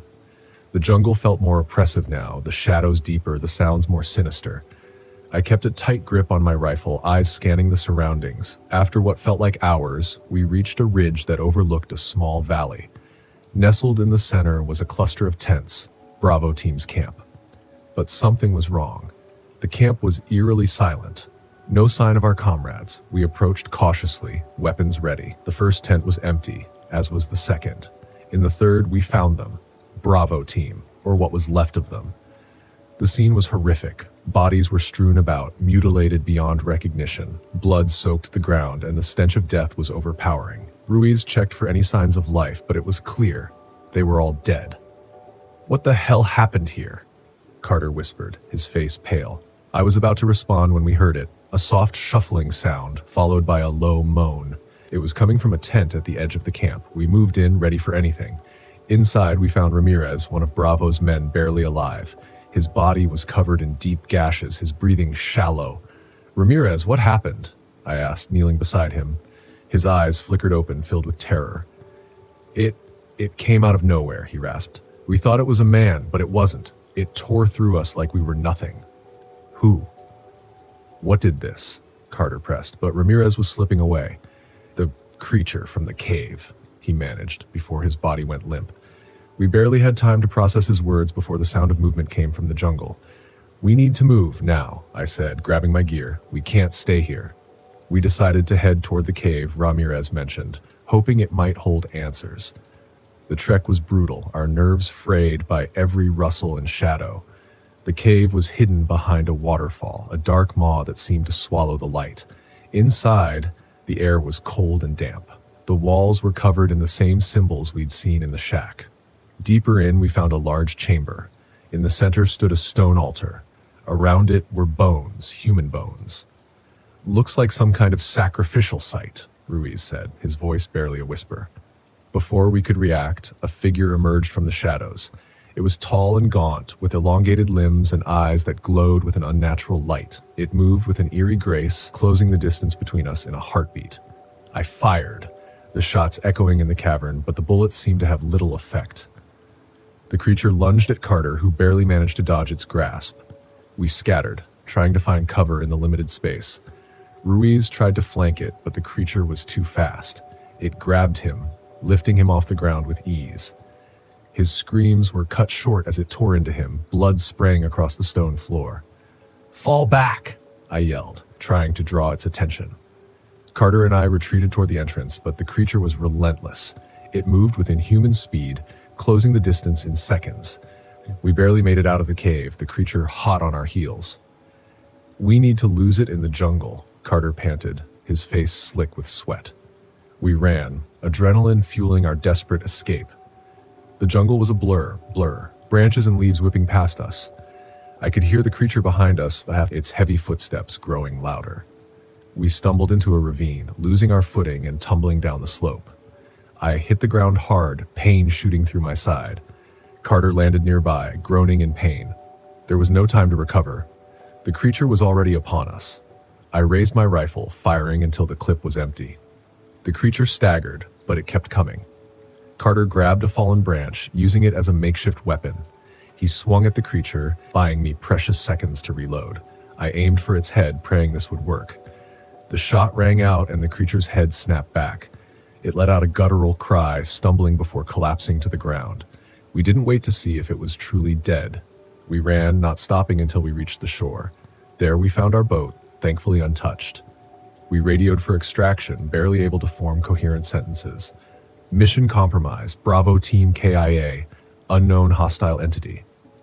The extraction team arrived at dawn, finding us exhausted and on the verge of collapse.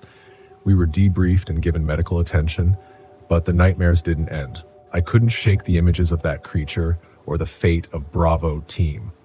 In the weeks that followed, the official report was sanitized. The truth was buried under layers of classified documents. We were given new assignments, told to move on, but the memories lingered.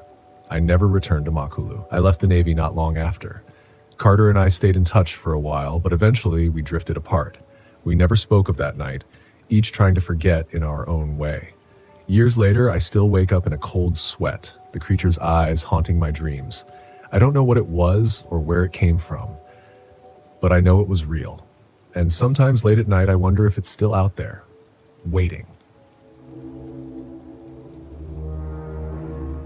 My name's Brian Gibson.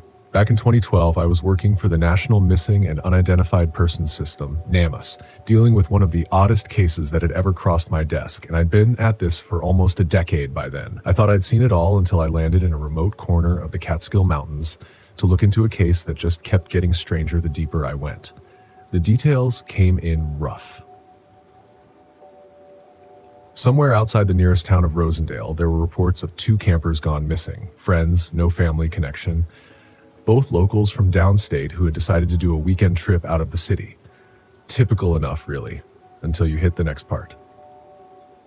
According to the county sheriff's report, another camper, a guy named Joey Kessler, found their campsite abandoned. Sleeping bags, supplies, tents, still up. He claimed he'd heard something wrong out there, but nothing clear enough to explain what happened to those 2. The way he described it to the deputies sounded like your basic, they just took off situation, so they didn't dig too deep until he finally got pushy enough. Now, normally I'd handle cases like these from a distance. Paperwork, missing persons reports, coordinates for search teams. But something in the initial report bothered me. Joey had been pretty insistent that there was something wrong out there, something he couldn't quite explain. It was vague enough that I chalked it up to his imagination until he described the last thing he'd seen. Footprints. Deep, like someone had just stomped all over the campsite. And then he added, they weren't exactly human either. Curiosity got the better of me. A drive out there, 2 hours from the closest hotel, wasn't too much to ask for a first-hand look. Besides, after staring at paperwork for so long, you start to wonder if you've lost your edge. The sheriff, Grant Winslow, picked me up from the edge of town. He was as haggard and resigned as you'd expect out here. One of those old-timers who didn't see much difference between city folk and the critters running around his forests. He was smoking on the ride, clearly irritated to have another federal type poking around in his woods. Brian, right? He asked, glancing over with a kind of squint. Don't see why they sent you all the way out here. Boys go missing all the time around these parts. Maybe, I said, but Joey Kessler seemed pretty shaken up, don't you think? Joey's always shaken up over something, Grant grunted, tossing his cigarette butt out the window. But yeah, his story this time is a bit odd. So you do what you gotta do. But I tell you, once you set foot in that spot, you'll see there's nothing out of the ordinary. It's a forest. Forests are strange. People just don't belong here. I let the silence settle as we drove the next 30 minutes up into the hills, all the way to the start of a rough trail that would lead us to the campsite. Grant parked the truck and gestured toward the trail. All right, this way, unless you've got your own map, he said, already heading up.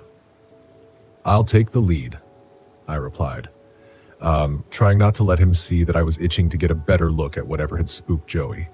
I wasn't a fan of unexplainable things, but I'd come across enough bizarre scenes in my work to know when to trust my gut. And my gut was telling me there was more here than a standard missing persons case. The trail was quiet, almost unnervingly so. The usual chirps, rustles, even the sound of the wind seemed muffled, like the forest itself was holding its breath. Grant seemed to notice too, but he waved it off, grumbling about city types who didn't get how quiet real wilderness could be. I might have let it go if it wasn't for a smell that hit me halfway down the trail. It was faint but unmistakable, something rotten, pungent. I slowed, glancing around for any sign of wildlife or a carcass, but the area looked undisturbed. Smell that? I asked Grant, hoping he'd confirm it was just some dead animal. Dead critter. Probably, he muttered. Let's keep moving. It'll pass. But it didn't pass. If anything, it got stronger as we approached the clearing. And then, after another 100 yards, we found the campsite. The first thing that struck me was how untouched it looked. It was like a frozen snapshot. Everything as it should have been, except for the absolute silence and a lingering chill that felt unnatural. The tent was up, the sleeping bags were inside, and their supplies were scattered around, but not in a way that suggested anyone had been in a hurry. And there, just outside the tent, were the footprints Joey had mentioned. They weren't just footprints. They were deep impressions, larger than any I'd ever seen. Grant crouched down, poking at one with the end of his flashlight. "Hiker with big boots, I'm telling you," he said. But he didn't look convinced. "Looks bigger than any boot I've seen," I replied, crouching next to him, feeling an unease that settled like lead in my gut. There was something unsettlingly precise about the prints, like whoever, or whatever had made them, had been deliberately pressing down, making sure they left a mark. We split up, circling the campsite. I found the tent flap partially open, and inside were the 2 sleeping bags. One zipped up, one open. A flashlight lay in the corner, still covered in mud. I clicked it on, half expecting it not to work, but it flickered weakly to life. It was covered in something sticky and dark. I stared, unwilling to jump to conclusions, but it was hard to ignore the possibility that it was blood. "Grant," I called out, keeping my voice steady. He came over, peering in. His face hardened. "I've seen enough of these things, Brian," he said, voice low. "Kids get themselves hurt out here, or worse. You play with the wild. It plays back." "Sure," I muttered, barely listening. I clicked the flashlight off and set it aside, then glanced over at the edge of the campsite where I noticed something strange. There was a small mound of sticks and stones, oddly deliberate, almost like a marker of some kind. It was the only thing that didn't fit the careless camper vibe, and I couldn't shake the feeling it was meant to be found. Kneeling down, I reached out, intending to brush the mound aside, but Grant grabbed my wrist. "Don't," he said, his grip surprisingly firm. "Look, whatever they were doing here, it's done now. No need to mess with it." I looked at him, surprised by his intensity, but I let it go. "You think they were just out here having fun and got lost?" I asked, feeling the absurdity of the suggestion. But Grant's face remained unreadable. He shrugged and muttered, "People come out here and sometimes they don't come back. Simple as that." Something about his tone sent a chill through me. This wasn't the first case like this he'd seen. Of that I was certain. We spent another hour scouring the campsite, finding only more bizarre details. 2 water bottles, both half empty, abandoned clothes, neatly folded but stashed under rocks, and a compass that didn't point north. By the time the sun began its descent, Grant was getting antsy, insisting we head back. But my gut told me I couldn't just leave.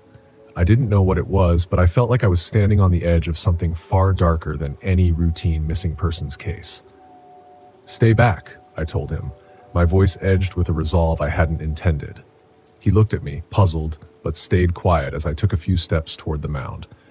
It felt like the temperature dropped. My breaths came out in visible puffs. Grant's face shifted. He was scared. I could tell. But I ignored him, reaching out to brush aside the sticks and stones. And then I found it. A crude symbol scratched into the ground beneath the mound. It was simple but unsettling. 2 interlocking circles with a slash through the center. I'd never seen anything like it, but it felt ancient, wrong. I snapped a photo, then turned to Grant. "Have you seen this before?" He shook his head, but there was a hesitation that told me he wasn't being honest. "What is it, Grant?" I demanded. "Just a symbol. Some of the locals think it's for protection," he said, voice low.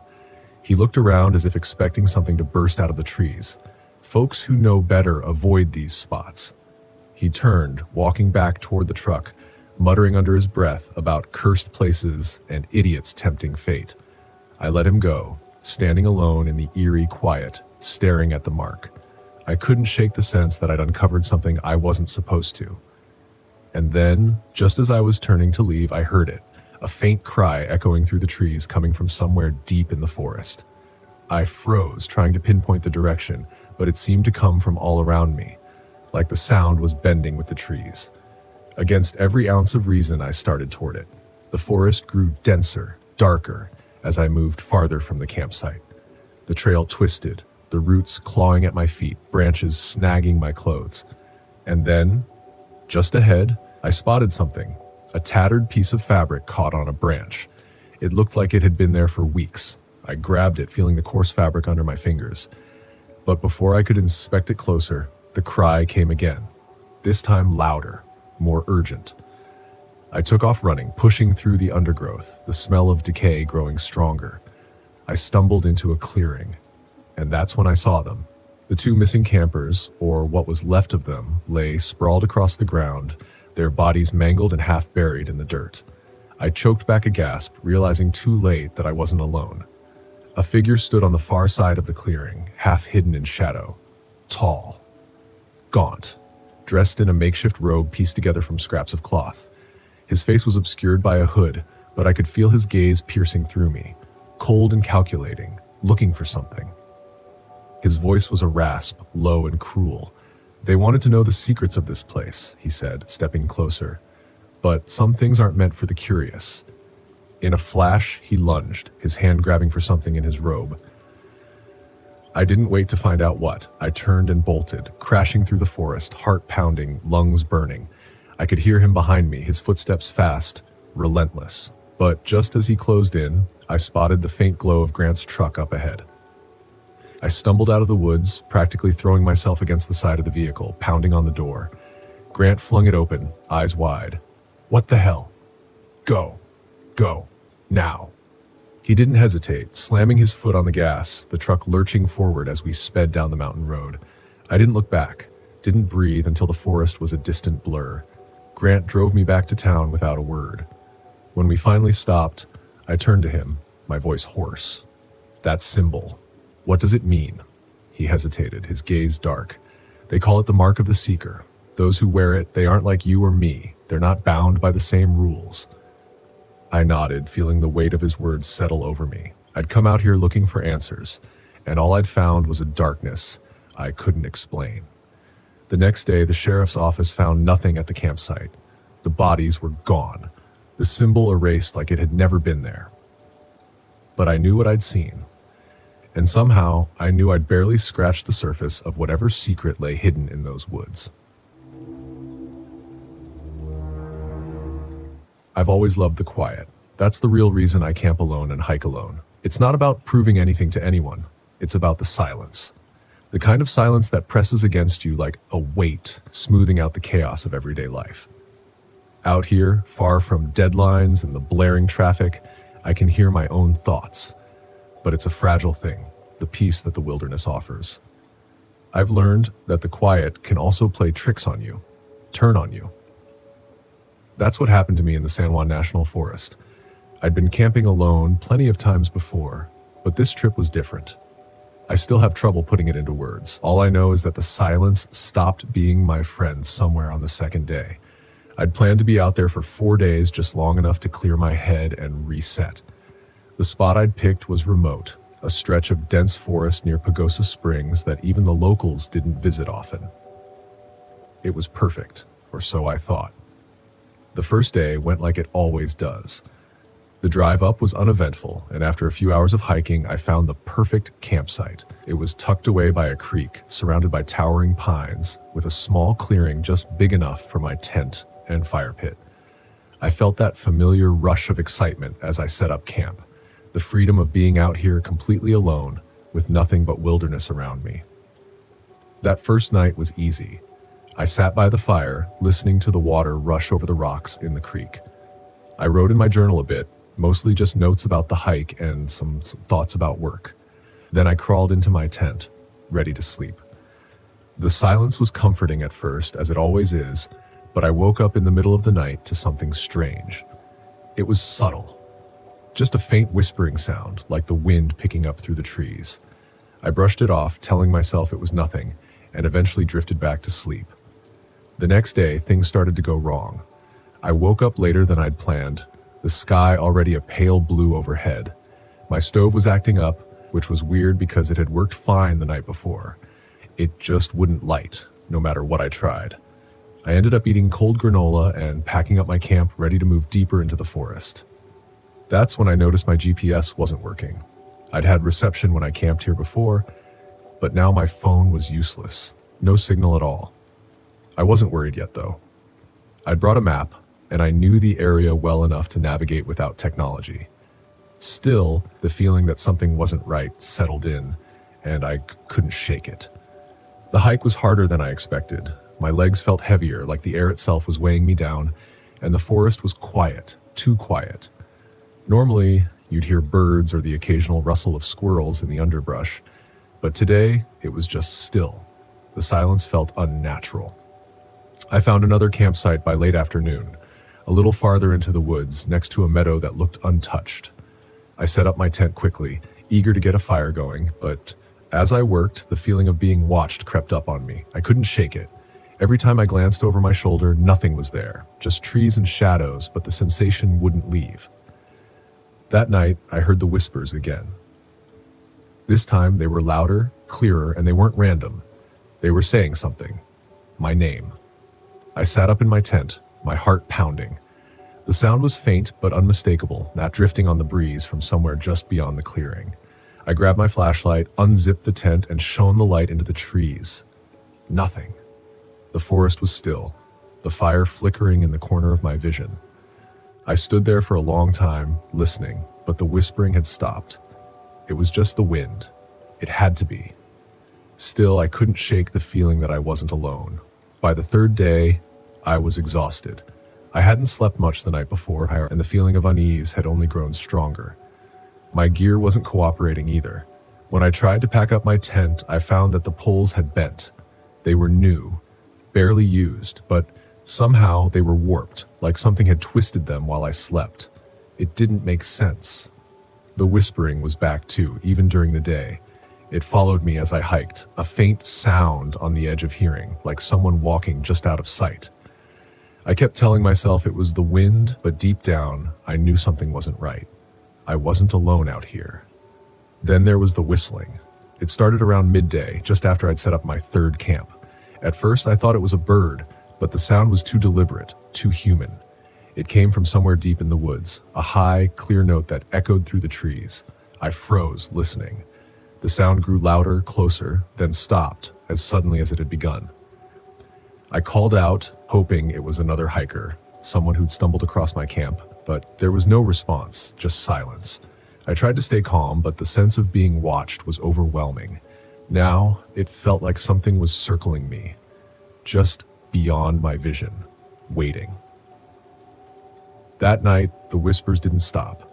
I lay in my tent, wide awake, listening as the sound of my name drifted through the trees.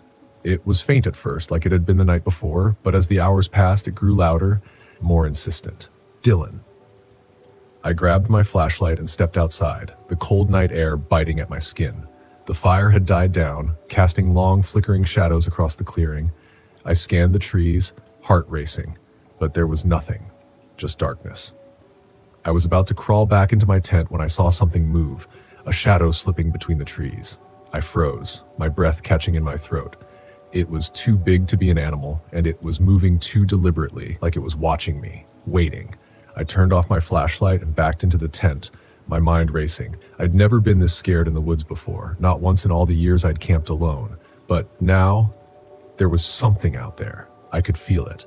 I zipped the tent shut and tried to calm my breathing, but the whispers were inside my head now. They weren't just outside. They were all around me. Dylan, Dylan. I didn't sleep at all that night. I sat in my tent, clutching the flashlight, listening as the whispers circled me. Sometimes it sounded like one voice, sometimes several, but it was always the same soft, insistent calling of my name. By dawn, I couldn't take it anymore. I packed up my gear as quickly as I could, my hands shaking. I didn't care where I was going anymore, I just needed to get out of these woods. But as I started hiking, the whistling began again. This time it was closer, following me like something was walking just behind me, whistling a slow, eerie tune. I didn't stop to look. I didn't want to see whatever it was. I just kept walking faster and faster until I was practically running down the trail. But then I heard it, the unmistakable sound of footsteps behind me. I froze, heart pounding in my chest, and slowly turned around. There, standing just at the edge of the clearing, was a figure. It was tall and thin, its skin pale and stretched tight over its bones. Its eyes were hollow and its lips were curled into a grin. It stood there, staring at me, its head cocked to the side as if amused. I couldn't move. I couldn't breathe. The whistling had stopped, and now there was only silence. A silence so thick it pressed down on me like a weight. The figure didn't move. It just stood there, watching me, waiting. I don't know how long I stood there, frozen in place, but eventually I turned and ran. I ran until my legs burned and my lungs felt like they were going to burst. I didn't stop until I reached the trailhead where my car was parked. When I finally looked back, the figure was gone. I never told anyone what happened in the San Juan National Forest. Not really. I tried to explain it to myself a thousand different ways. Exhaustion, anxiety, maybe even altitude sickness. But none of that explains the whispers, or the whistling, or the figure that watched me from the trees. I haven't been camping since. My name is Nathan Matthews, and in the summer of 2000, I found myself parked along a shaded bend of the Lewis River just outside the small town of Cougar, Washington. I'd planned an escape from the corporate life in Portland. It was supposed to be simple. 3 days to recharge, maybe catch some trout, and fall asleep to the quiet of the woods in that RV I bought off a guy in a Costco parking lot. It might not have been luxurious, but it did the trick. This getaway, though, would make me wish I'd gone to a beach instead.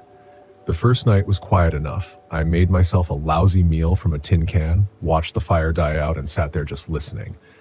After years of cubicles and screen time, just hearing crickets was like a balm. Then around midnight, I heard something else, a low rustling sound, like someone shifting leaves around. I brushed it off as a deer or raccoon and got back to my beer. But the noise came closer, staying just outside the glow of my fire. I wasn't about to get spooked by forest critters though, so I headed inside, locked the RV, and settled in for the night. When morning came, things looked pretty normal, except for a strange pile of rocks stacked just outside my door.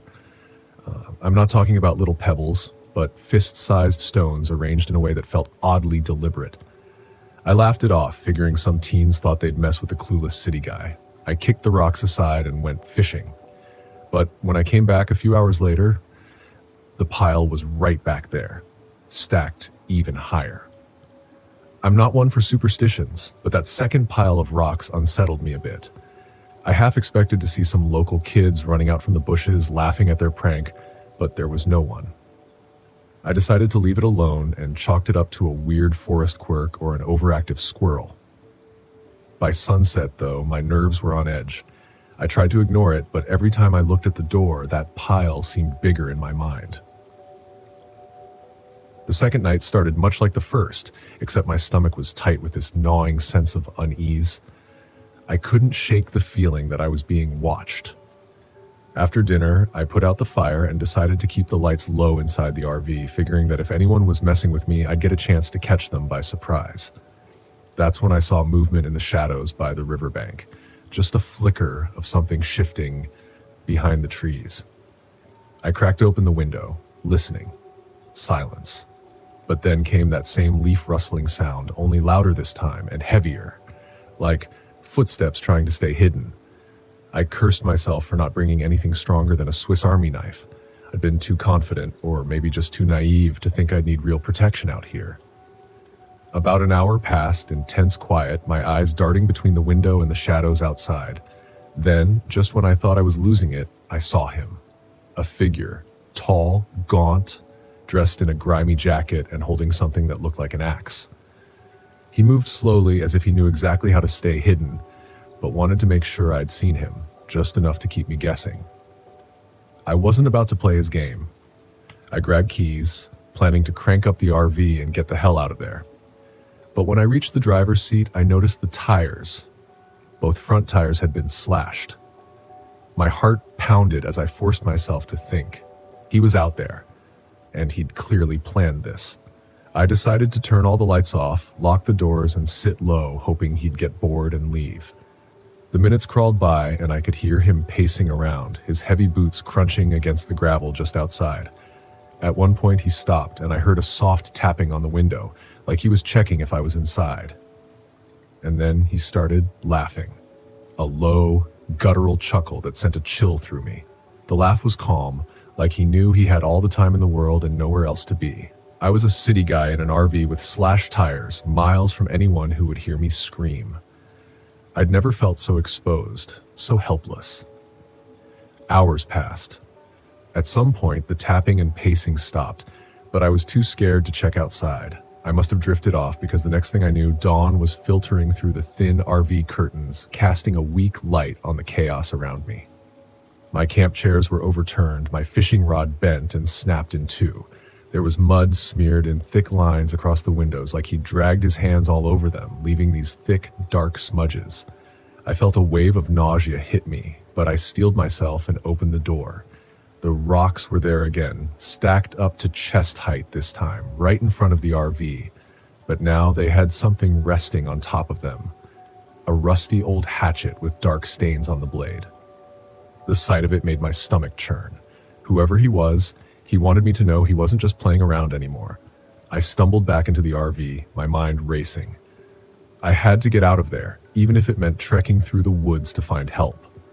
I grabbed a backpack, loaded it with water, a map, and the Swiss Army knife, and took one last look outside.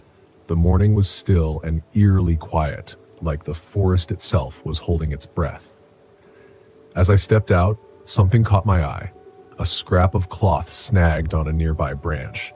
It looked like a piece of that filthy jacket the man had been wearing. I didn't want to follow the trail, but it was the only lead I had. So I steeled myself and headed in that direction. The path twisted and wound deeper into the woods, and I could feel the air grow colder, the trees pressing in on all sides. After what felt like hours, I came upon a clearing with an old, dilapidated shack. The door was slightly ajar, and a rancid smell seeped out, filling the clearing with a sickly stench that made me gag. Against my better judgment, I stepped closer, heart pounding, every nerve screaming at me to turn back. But there was something inside, a figure barely visible in the gloom.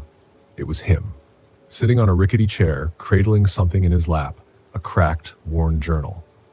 He didn't move, didn't look up, just kept flipping through the pages, muttering under his breath. I took a step back, but something crunched under my foot, a broken bone, splintered and scattered across the floor. My eyes adjusted and I saw them, rows and rows of bones, arranged in patterns around the room like some kind of macabre decoration. My heart hammered as he looked up, his eyes dark, cold, and utterly devoid of life. He stood, holding that rusted hatchet. My instincts kicked in, and I bolted. I didn't stop, didn't look back. Branches whipped at my face and rocks tore at my shoes, but I kept running, fueled by sheer terror. When I finally burst through the trees back to my RV, I didn't waste a second. I threw the backpack inside, climbed in, and locked every door and window I could. That hatchet was gone from the pile of rocks, and I didn't dare think about what he'd intended with it. As I sat there trying to calm my breathing, I caught sight of a small scrap of paper wedged under my windshield wiper. With trembling hands, I opened the door and grabbed it. The note was scrawled in a barely legible hand. "This isn't over." I'd later find out from a local ranger that a man fitting his description had a record, a twisted history of stalking and tormenting campers in the area, using those rocks and bones as markers, warning signs. They'd tried catching him before, but he was always one step ahead. The ranger told me he went by a name I'll never forget, Evan Calder. The kind of nightmare you don't just walk away from. My name is Mary Bryant. I'm 33 years old, and this happened last October in Blackwater Falls State Park, West Virginia. I had just landed my first solo freelance assignment, a travel feature for an outdoor magazine. It was my chance to prove to myself, and maybe to a few others, that I could thrive on my own after leaving a toxic relationship. I didn't expect the park's breathtaking beauty to be marred by whispers of the past, or that those whispers would grow louder with each passing night. When I first arrived, the park was everything I'd hoped for. My RV fit snugly into a secluded campsite overlooking the gorge, the roar of the falls constant in the distance. Blackwater Falls was a photographer's dream. Cascading water, mist rising through the gorge, and vibrant autumn foliage painted in fiery reds and oranges. The first day was perfect. I hiked, shot hundreds of photos, and scribbled notes about the trails and wildlife. The peace and quiet were a balm, exactly what I needed after months of turmoil. That evening, I sat by the fire, sipping tea and scrolling through my shots. That's when I saw it for the first time. At the edge of one frame, a figure stood between two trees. It was a man, his clothes ragged and his face shattered. I frowned, zooming in, but the details remained blurred. I didn't remember seeing anyone during my hike, and the figure hadn't appeared in any other photos. I shook it off as an optical illusion, probably a trick of light and shadows, and went to bed. But I couldn't shake the feeling that I wasn't alone. The second day brought strange encounters. I started the morning by stopping at the visitor center, hoping to get some local insight. The woman behind the counter, Maggie, was friendly, but seemed to be watching me too closely. She eyed my camera gear and smiled knowingly. "Planning to photograph the falls?" she asked. "That's the idea," I replied. Maggie hesitated, her smile faltering. "Be careful around the falls, especially near dusk. The dead don't like company." I blinked, caught off guard. "Excuse me?" Before I could ask more, she turned to help another guest, leaving me with a vague unease. Later on a trail to the falls, I ran into Gary, a park ranger. He was a tall, broad-shouldered man with a weathered face and a genial demeanor. As he gave me a quick overview of the park's history, I brought up Maggie's warning. He chuckled. "Oh, that's just local folklore. Back in the Civil War, there was a Confederate soldier who hid out in the gorge. They say he deserted his regiment and was hunted down near the falls. Some folks claim his spirit never left, but I've worked here for years and never seen a thing." I tried to laugh with him, but his words stayed with me. That evening, the first real sign of something unnatural occurred. I set up my tripod near the falls, hoping to capture the golden hour light. As I framed the shot, my breath caught. The air around me had turned frigid, my breath fogging in front of me despite the mild weather. My camera refused to focus, the lens shuddering as if something was blocking it. And then, faint but unmistakable, I heard whispers. I spun around, expecting to see other hikers, but I was alone. The whispers grew louder, overlapping and indecipherable, like a crowd speaking just out of earshot. The unease became unbearable, and I packed up in a rush, leaving the falls as the last light of day faded. That night, back at the RV, I reviewed the day's photos. Most were stunning. The falls bathed in warm golden light, but in 3 of them, the figure from the previous day appeared again. This time he was closer, standing at the edge of the water. His face was clearer now, pale, gaunt, with dark hollows where his eyes should have been. And in the last photo, he was staring directly at the camera. I slammed my laptop shut and locked the RV door. The next morning, I debated cutting the trip short, but a part of me couldn't let it go. I'd always prided myself on being rational, and I wasn't going to let a few strange occurrences ruin my assignment. While hiking near the falls, I noticed an overgrown side trail. Curiosity tugged at me, and I followed it, ducking beneath low-hanging branches. It led to a clearing where the air felt heavier, almost oppressive. In the center of the clearing was a patch of disturbed earth, as though something had been buried there long ago. Nearby, I found an object half buried in the dirt, a weathered leather journal. The pages were brittle but legible. Written in a looping, old-fashioned script, the entries told the story of a Confederate soldier who had deserted his regiment and fled into the gorge. His words were filled with fear and desperation. "The nights grow colder and I hear them coming. I cannot outrun my fate," the last entry read. "They will find me tonight. I will not see another sunrise." I closed the journal, my hands trembling. That evening, as the sun dipped below the horizon, the oppressive feeling returned. The RV's lights flickered, and shadows danced across the walls, moving in ways that didn't match the firelight outside. And then I saw him. The soldier stood at the edge of the clearing, just beyond the firelight. He didn't move, didn't blink, but his hollow eyes locked onto mine. My chest tightened with fear as I realized he wasn't alone. Shadows emerged from the trees, darker and more twisted. Their forms writhing like smoke, they whispered accusations, voices overlapping in a cacophony. "Traitor! Coward, you will not leave. Panicking, I grabbed the journal and held it up. Is this what you want? I shouted. The soldier's expression shifted, sadness, perhaps gratitude, and he gestured toward the disturbed earth I'd seen earlier. I understood. Clutching the journal, I ran back to the clearing. The shadows followed, their whispers growing louder, more insistent. My hands shook as I placed the journal on the grave and whispered a quiet prayer for peace. The air around me grew still. The shadows stopped, their forms dissolving into the night. The soldier lingered for a moment longer, his hollow eyes softening, before fading into the mist. By morning, the oppressive feeling had lifted. The forest seemed brighter, the air lighter, and for the first time in days, I felt safe. Before leaving, I stopped at the visitor center to return the journal. Maggie was there, her knowing smile greeting me. You helped him, didn't you? She asked, her voice soft. I nodded, unsure how to respond. She reached out, patting my hand. He's free now. You did a good thing. As I drove away from Blackwater Falls, I realized the experience had changed me. I didn't have all the answers, but I no longer felt the weight of doubt and fear that had followed me into the park. Sometimes the past lingers in ways we can't explain, and sometimes all it takes to move forward is to lay it to rest. The fog was thicker than I'd expected. I pulled my RV into a secluded clearing in Pisgah National Forest and stepped out into the damp air, the smell of wet earth heavy in my nose. Everything was muffled, as though the forest was holding its breath. The trees were shrouded in mist, their trunks fading into the gloom, and the trail I had heard so much about was hidden somewhere out there, waiting for me. I'd come here to find something unique.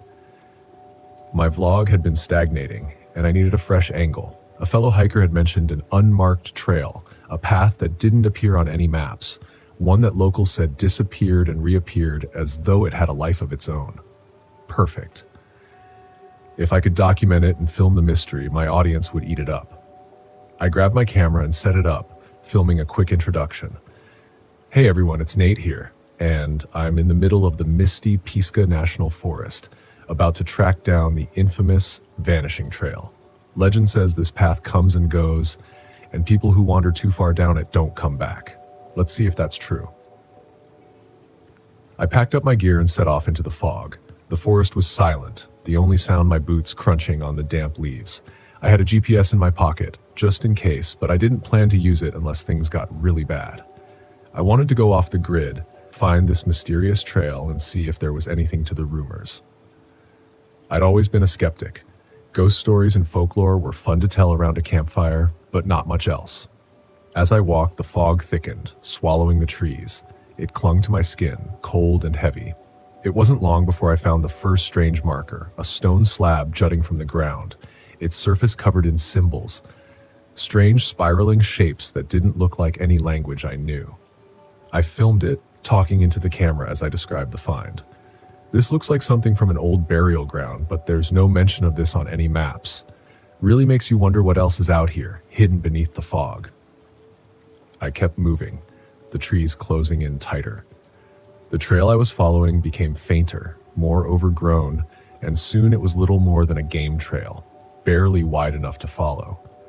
I pushed forward, keeping my camera rolling, but after another hour of hiking, the trail simply disappeared.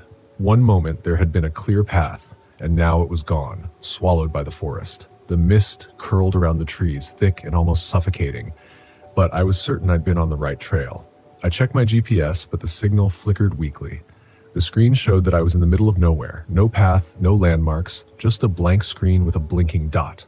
Me, standing alone in the fog. Okay, I muttered. You've dealt with worse. I turned back the way I'd come, but the forest looked different now. The trees seemed closer together, the undergrowth denser. The fog was disorienting, and I had to rely on instinct to retrace my steps. The GPS was useless. I kept walking, scanning the ground for signs of the trail, but there was nothing. I was starting to feel uneasy. That's when I heard it. Footsteps, not mine. I froze, listening. The sound came from deeper in the forest, slow, deliberate footsteps crunching on the leaves. I turned, scanning the fog, but there was nothing, just the swirling mist. Then, out of the gloom, a figure emerged. An older man, his clothes tattered and damp. his eyes wide and vacant. "Hey," I called, my voice echoing through the stillness. "You lost too?" The man looked at me for a moment, then shuffled forward. He seemed off. His clothes were torn, his face pale, and there was a distant look in his eyes, like he wasn't entirely there. "I've been walking for days," he said, his voice hoarse. "The trail, it keeps changing." "Are you okay?" I asked, stepping toward him. He shook his head. "No one's okay out here." I frowned, feeling a cold knot of fear tighten in my stomach. "What do you mean?" "The trail, it moves. I've seen it, watched it disappear and reappear. It's not just a path, it's the forest. It doesn't want us to leave." I stared at him, my mind racing. This guy was either delirious or onto something. Either way, I didn't like the way he was talking. "Look," I said, pulling out my GPS. "We can find our way back." The man glanced at the GPS, then back at me. "It won't help. The forest is messing with it." I didn't believe him. I couldn't. I was a rational guy, and this was just a forest. I'd get us back to my RV, get him some help, and be done with it. But as we walked, things got stranger. The mist thickened, wrapping around the trees like a living thing. The forest seemed to shift with every step. What had been an open path a moment ago was now choked with brambles. When I looked back, the trees seemed to loom closer, twisting into unfamiliar shapes. The man, whose name I learned was Eli, grew more agitated with every passing minute. "It's watching us," he muttered. "It knows we're here." "Who's watching?" I asked, growing impatient. "The forest," he said, his voice barely a whisper. "It's alive, and it's been here long before we were." I ignored him, focusing on the GPS, but even that was failing me. The screen flickered, the signal cutting in and out. At one point, it showed me standing on a clear path, but when I looked up, there was nothing but trees. Thick, twisted trees that looked like they had grown there for centuries. We kept walking, the fog growing thicker, pressing in on us. The air felt heavy, almost suffocating, and then the whispers started. Faint at first, like the wind through the leaves, but then more distinct voices calling out from the mist. "Nate?" I froze, my heart hammering in my chest. "Did you hear that?" I asked. Eli nodded, his eyes wide. "It's calling us. The forest." I tried to shake it off, tell myself it was just the wind, but deep down I knew that wasn't true. The voice had spoken my name. We came across a backpack tangled in the branches of a tree, high above our heads. It was old, covered in dirt and torn, but when I climbed up to retrieve it, I found fresh supplies inside, water, food, like someone had packed it yesterday. I felt a chill run down my spine. How had it gotten there? Eli was growing more paranoid, his eyes darting around as though he expected the trees to come alive at any moment. "We need to leave," he kept saying, "before it's too late." We pushed forward, but no matter which direction we went, we ended up back where we started. The fog seemed to pulse with an unnatural energy, the whispers growing louder. Then, without warning, Eli was gone. I turned around and he was just gone. The forest had swallowed him whole without a sound. I called out his name, but there was no response, only the dense mist pressing in on me. Panic set in. I was alone, lost in a forest that didn't want me to leave.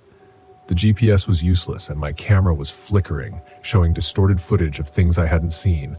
Shadows moving in the trees, figures lurking just out of sight. I started running, my breath coming in sharp gasps. The trees twisted and shifted around me, the fog so thick I couldn't see more than a few feet ahead. Every time I thought I'd found a way out, the forest closed in, trapping me in a maze of branches and brambles. The whispers were louder now, calling my name over and over. My camera caught glimpses of movement, dark figures moving through the mist, vanishing before I could focus on them. I didn't know what was real anymore. The forest seemed to warp around me, bending reality to its will. Then, just as suddenly as it had begun, the fog broke. I stumbled out of the trees and found myself back at my RV. The mist lingered at the edge of the forest, but it didn't follow. I didn't wait. I grabbed my keys, threw my gear into the RV, and drove off, my hands shaking on the wheel. I didn't stop until I was miles away, the forest a distant memory in the rearview mirror. Back home, I reviewed the footage. I expected to see the horror I'd witnessed, the proof of the vanishing trail and the strange, shifting forest. But the videos showed nothing. The trail looked normal. The mist wasn't as thick, and Eli wasn't in the footage at all. It was like he'd never existed. I tried to tell myself it had been a bad trip, that my mind had played tricks on me, but deep down, I knew the truth. The forest had let me leave, but it hadn't forgotten me, and I had a feeling it was waiting, somewhere in the mist, for me to return. My name is Dennis Sanders, and in 2000 I found myself deep in the woods of Olympic National Park. This wasn't a casual visit. I'd driven my RV up here for a long overdue break. Life was pretty rough at the time. Work stresses, a relationship falling apart, you name it. I figured some solitude in nature might do me good. Now, the thing about Olympic is it's got this mix of thick forest and unending trails. Half the time you feel like you've stepped into another world entirely. It was perfect for anyone looking to get away from, well, everything. I didn't want neighbors, didn't want campers nearby. I wanted that perfect isolated spot that makes you feel like the last person on earth. I parked near a remote part of the park, far from any designated campsites. This area was rumored to have old logging trails that hardly anyone used anymore, making it ideal for a bit of peace. As I set up my RV, I took a moment to breathe in the quiet, the kind that sinks deep into your bones. No city noise, no chatter, just the soft rustle of leaves in the wind. Honestly, it felt like medicine. A couple of hours in, though, I caught something out of the corner of my eye. There was a figure way off in the trees, still as a statue, watching me. Just a guy by the look of it. Tall, with a beard that looked more like a collection of tangled bramble than hair. His clothes were as ragged as if he'd been out here for weeks. I waved, thinking maybe he was another camper looking for solitude like me, but he just turned and vanished into the forest without a word. Now, I'm not usually a paranoid guy, but there was something about him that felt off. Maybe it was the way he'd been standing, like he was too still, or maybe it was his face, pale and expressionless, like he was sizing me up for something more than a friendly chat. I shook it off, figuring the woods attract all types. That night I was woken up by this scraping noise. It was subtle, like something scratching against the side of the RV. I sat up, listening closely. I wasn't about to panic. Animals roam these parts, and raccoons and coyotes will scratch up anything if they think there's food. But this sound was different, calculated. It wasn't random scurrying. It was a slow, steady scrape, like someone was tracing their fingers along the side of the RV. I grabbed my flashlight, pulled on my boots, and slipped outside. My breath clouded in the cold night air. Nothing. Just the shadows of the forest, thick and suffocating, trees packed so tight they looked like walls in the darkness. Whatever had made the noise was gone, or it had never been there in the first place. The next morning I found footprints circling my RV, human footprints, faint but unmistakable. They led back toward the direction of the old logging trails. That was when I realized I wasn't alone out here, and whoever this was, they'd come dangerously close in the dead of night. I told myself I'd head out the next morning just to avoid whatever strange company was lingering in these woods. By mid-afternoon, I decided to take a short hike, figuring I'd clear my head and see if I could find any trace of my visitor. About a mile into the hike, I found a campsite, or what had once been a campsite. There were broken beer bottles, scraps of food wrappers, and an old, dirty sleeping bag, the kind that looked like it had been dragged through every mud puddle from here to Seattle. But the strangest part was this pile of animal bones off to the side, neatly stacked, bleached white by the sun. It looked almost ritualistic, each bone placed carefully on top of the next. I kept walking faster now, but there was this feeling that something was following me, that same eerie sense of being watched. I forced myself to stay calm, not to look over my shoulder every 10 steps. It was just the woods, I told myself, with their own strange rules and rhythms. Back at the RV, the unease still prickled under my skin, but I tried to convince myself that I'd let my imagination get the best of me. I locked the RV door and settled in for the night, but sleep didn't come easy. Around midnight, there was a loud thump against the side of the RV just once, like someone had thrown their full weight into it. I didn't even hesitate. I grabbed a wrench from the toolbox near my bed, threw on my jacket, and burst outside. The air was cold, colder than it should have been for late summer, and there he was, standing a few feet from the RV. That same stranger from before, except now he was holding something, a long, rusted hunting knife glinting faintly in the moonlight. I held the wrench up, keeping my voice steady, and told him to back off. He didn't say a word, just kept inching closer, his eyes fixed on me like he was measuring me up. There was a stench coming off him, sharp and sour like rotting meat. That's when I saw the blood, dried and crusted on his hands, smeared across his face. I'd been around enough people to know desperation when I saw it. This wasn't a person just out camping. This was someone who'd been hiding out here, maybe for days, maybe longer, and by the look in his eyes, he wasn't planning on leaving me be. The stranger lunged, and I swung the wrench, catching him in the shoulder. He staggered back, his face twisting in anger. I thought he'd retreat, that maybe a blow to the shoulder would be enough to send him running, but he came at me again, faster this time. We crashed to the ground, my back hitting the dirt hard as I struggled to keep the knife away. I barely managed to shove him off, scrambling to my feet as he snarled, picking himself up like he didn't feel the pain at all. He was relentless, coming at me with this feral determination. In that moment, all I could think was survival. There was no one out here but me, no help, no witnesses. I threw the wrench as hard as I could, catching him in the knee, and he stumbled. That was my chance. I sprinted back to the RV, slamming the door shut and locking it. My hands were shaking, heart pounding so loud I could hear it echoing in my ears. He circled the RV, scratching at the door and the windows, muttering something low and guttural. I backed away from the door, knowing that thin metal wouldn't hold him out forever if he really wanted in. And he did want in. For what felt like hours, I waited, crouched with the wrench gripped in my hands, until the noise finally stopped. Morning light was creeping through the trees by then, and I forced myself to go outside, gripping the wrench like a lifeline. The stranger was gone, but there was a message scratched into the side of the RV, 3 words, "See you soon." Without wasting a second, I packed up, driving as fast as the dirt trail would allow. Back in the nearest town, I stopped at the ranger station, ready to report what had happened. The ranger listened, his face growing pale. Apparently, I wasn't the first to encounter this man. A few hikers had gone missing over the years, their campsites found with similar signs, scratched messages, remnants of bones, and not a single body recovered. The rangers knew of him, a man once known in the area, lost after an accident years ago, twisted by isolation and an appetite for fear. They called him Ver, a ghost of a man who lived off the grid, terrorizing anyone who ventured too close. And now, thanks to his little message, I knew he'd be looking for me again someday. Maybe he's still out there, wandering those old trails, waiting for someone to cross his path.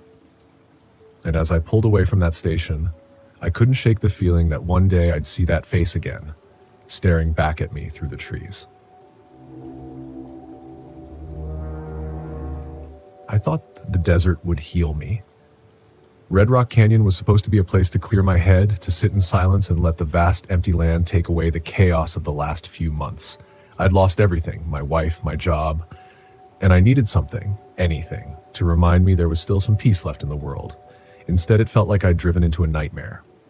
I parked the RV at the far end of the campground, as far away from the few other campers as I could get. I wanted solitude. To think, or maybe to stop thinking. I wasn't sure. The sun was setting as I stepped out, casting a deep orange glow across the red sandstone cliffs. It was beautiful, the kind of beauty that made you feel small, like the world was too big for you to matter. Maybe that's what I needed. I had been driving for hours, with only the occasional crackle of the radio for company. The RV was old, creaking and groaning as I navigated the winding roads into the canyon. It had seen better days, much like me. As I stretched, a low rumble came from under the hood. "Great," I muttered, giving the RV a half-hearted kick. The engine had been acting up for days, but I figured I could deal with it later. I wasn't here for that. I was here to get away, to let the emptiness of the desert swallow me whole. That night, after I'd settled in, I sat outside the RV, staring up at the stars. Out here, away from the city, the sky was incredible, clear, endless. But as the stars twinkled overhead, I noticed something strange. At first, I thought they were planes, blinking in and out far above the canyon. But then they moved too fast, too erratically. I leaned forward, squinting. There were 3 of them, glowing faintly blue, darting through the sky in impossible patterns. They weren't planes. I wasn't sure what they were. I stood up, straining my neck to follow their path as they circled overhead. They blinked off one by one, and the desert was silent again. Just stars, I told myself, even though I knew it wasn't true. The next morning, I woke up to find the RV's battery almost dead. My phone, which I'd left charging overnight, hadn't gained a single bar. I tried turning the engine over, but all I got was a dull click. My chest tightened. Being stranded in the middle of the desert wasn't part of the plan. I had enough food and water for a few days, sure, but the isolation was starting to feel less like a retreat and more like a trap.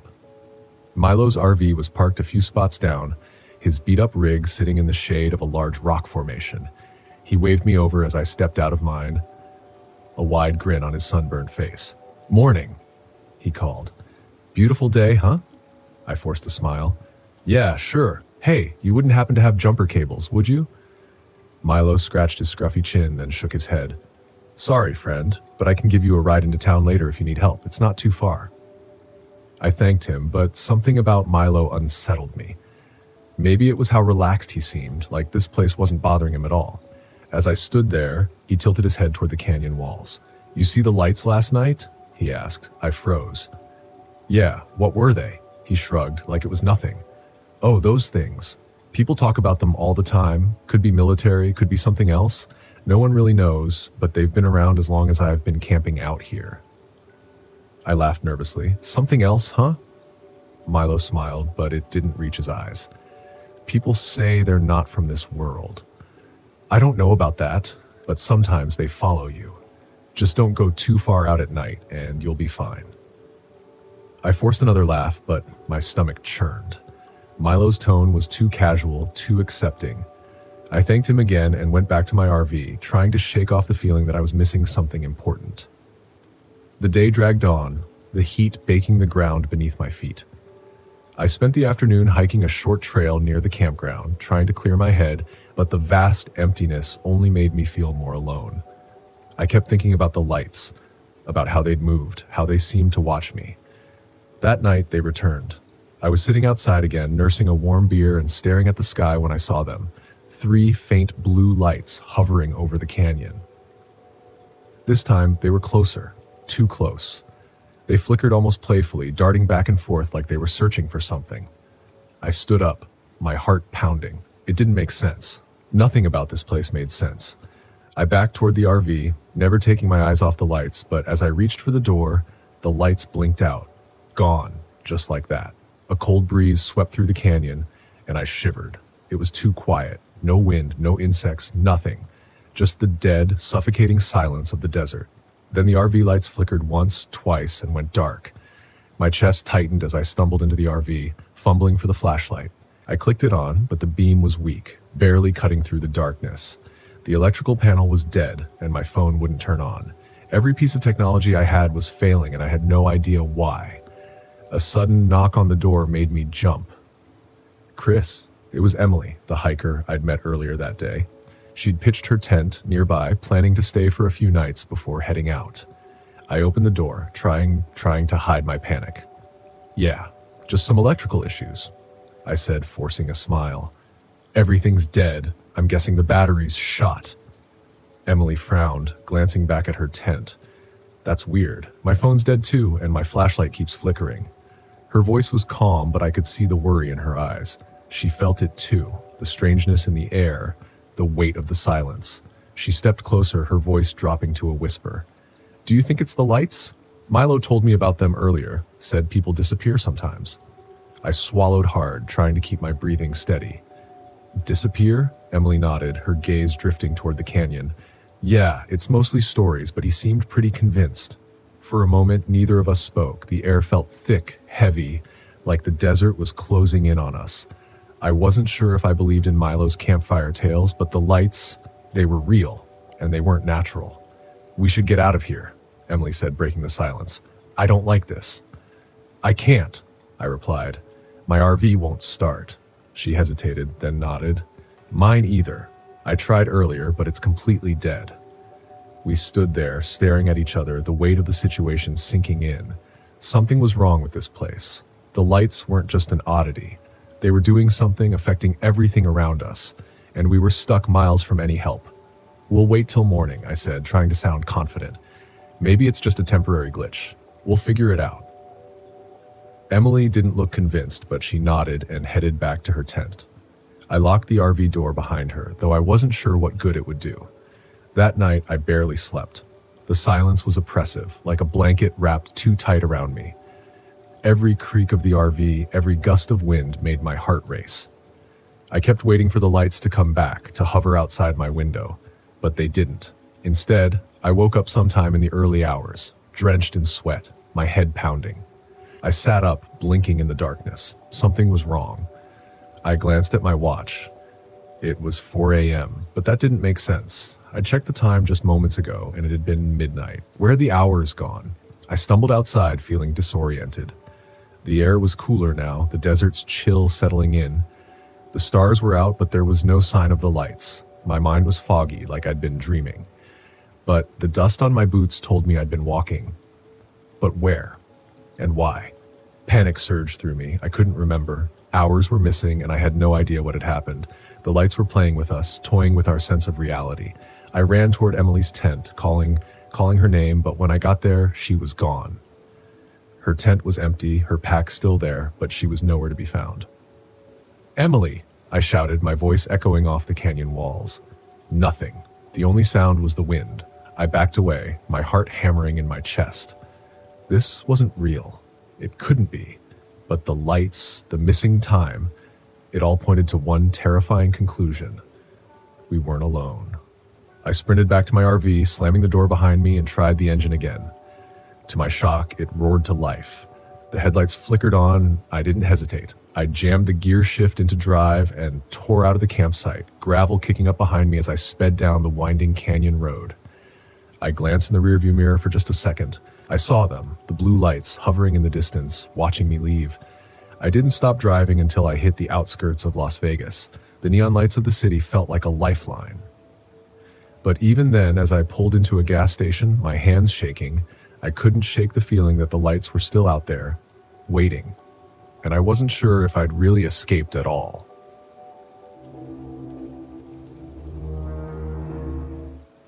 My name is Mark Avery, and this happened to me in 2004 near the Okefenokee Swamp in southern Georgia. I wasn't born into the backwoods life, but after a rough divorce and a soul-crushing desk job, I figured a little time in nature might do me some good. So I borrowed my uncle's camper and decided to spend a week hiking and fishing. It seemed like a great idea, until it wasn't. I parked the camper near the edge of the swamp, where a narrow trail wound through the trees and disappeared into the wetlands. Locals had warned me about gators and snakes, but they said nothing about the oddities I was about to encounter. Looking back, maybe I should have been tipped off by the lack of other campers, or the strange, almost reverent tone the old man at the gas station used when he said, "Be sure you leave by nightfall." The first day was uneventful. I wandered through the trails, soaking in the sun and marveling at the swamp's eerie beauty. Spanish moss dripped from ancient cypress trees, and the air hummed with the sounds of unseen creatures. I even managed to catch a decent-sized bass that evening. By the time I returned to my camper, I was sweaty, bug-bitten, and completely content. That night, though, things shifted. Around midnight, a loud crash jolted me awake. At first, I thought it might have been a fallen tree limb, but when the sound came again, this time accompanied by a low scraping noise, I knew something or someone was outside. I grabbed the flashlight and crept to the window, careful to keep the beam low. Through the narrow blinds, I saw nothing but shadows and the faint glimmer of moonlight on water. I told myself it was probably a raccoon or a feral hog, but I couldn't shake the uneasy feeling that something was off. Still, I wasn't about to go out there in the middle of the night to investigate. I locked the door and settled back into my makeshift bed, willing myself to ignore the occasional thud or scuffle that echoed through the swamp. The next morning, I found deep gouges along the side of the camper, as though something with claws had tried to get in. My first thought was a bear, until I noticed the marks were too narrow, almost like giant bird talons. The weirdness didn't end there. The fish I'd cleaned and left in a cooler outside had been ripped apart, but not eaten. The cooler itself was shattered, its heavy plastic sides punctured and split. Determined to stay logical, I chalked it up to some overzealous wildlife and went about my day. I packed a small bag, strapped on my boots, and set off down the trail, hoping a hike would clear my head. A couple of hours in, I started noticing strange signs. Clumps of fur, grayish-brown, coarse, and reeking of rot, were caught on low branches. Trees bore the same claw marks I'd seen on the camper, and the ground was littered with bones. At first, I thought they were animal remains, but one had the distinct curve of a human rib. My stomach churned. By early afternoon, I stumbled upon an old trapper's shack deep in the woods. It was falling apart, the roof sagging and the walls covered in mildew. Against my better judgment, I stepped inside. The stench hit me first, a sickly sweet combination of decay and something metallic.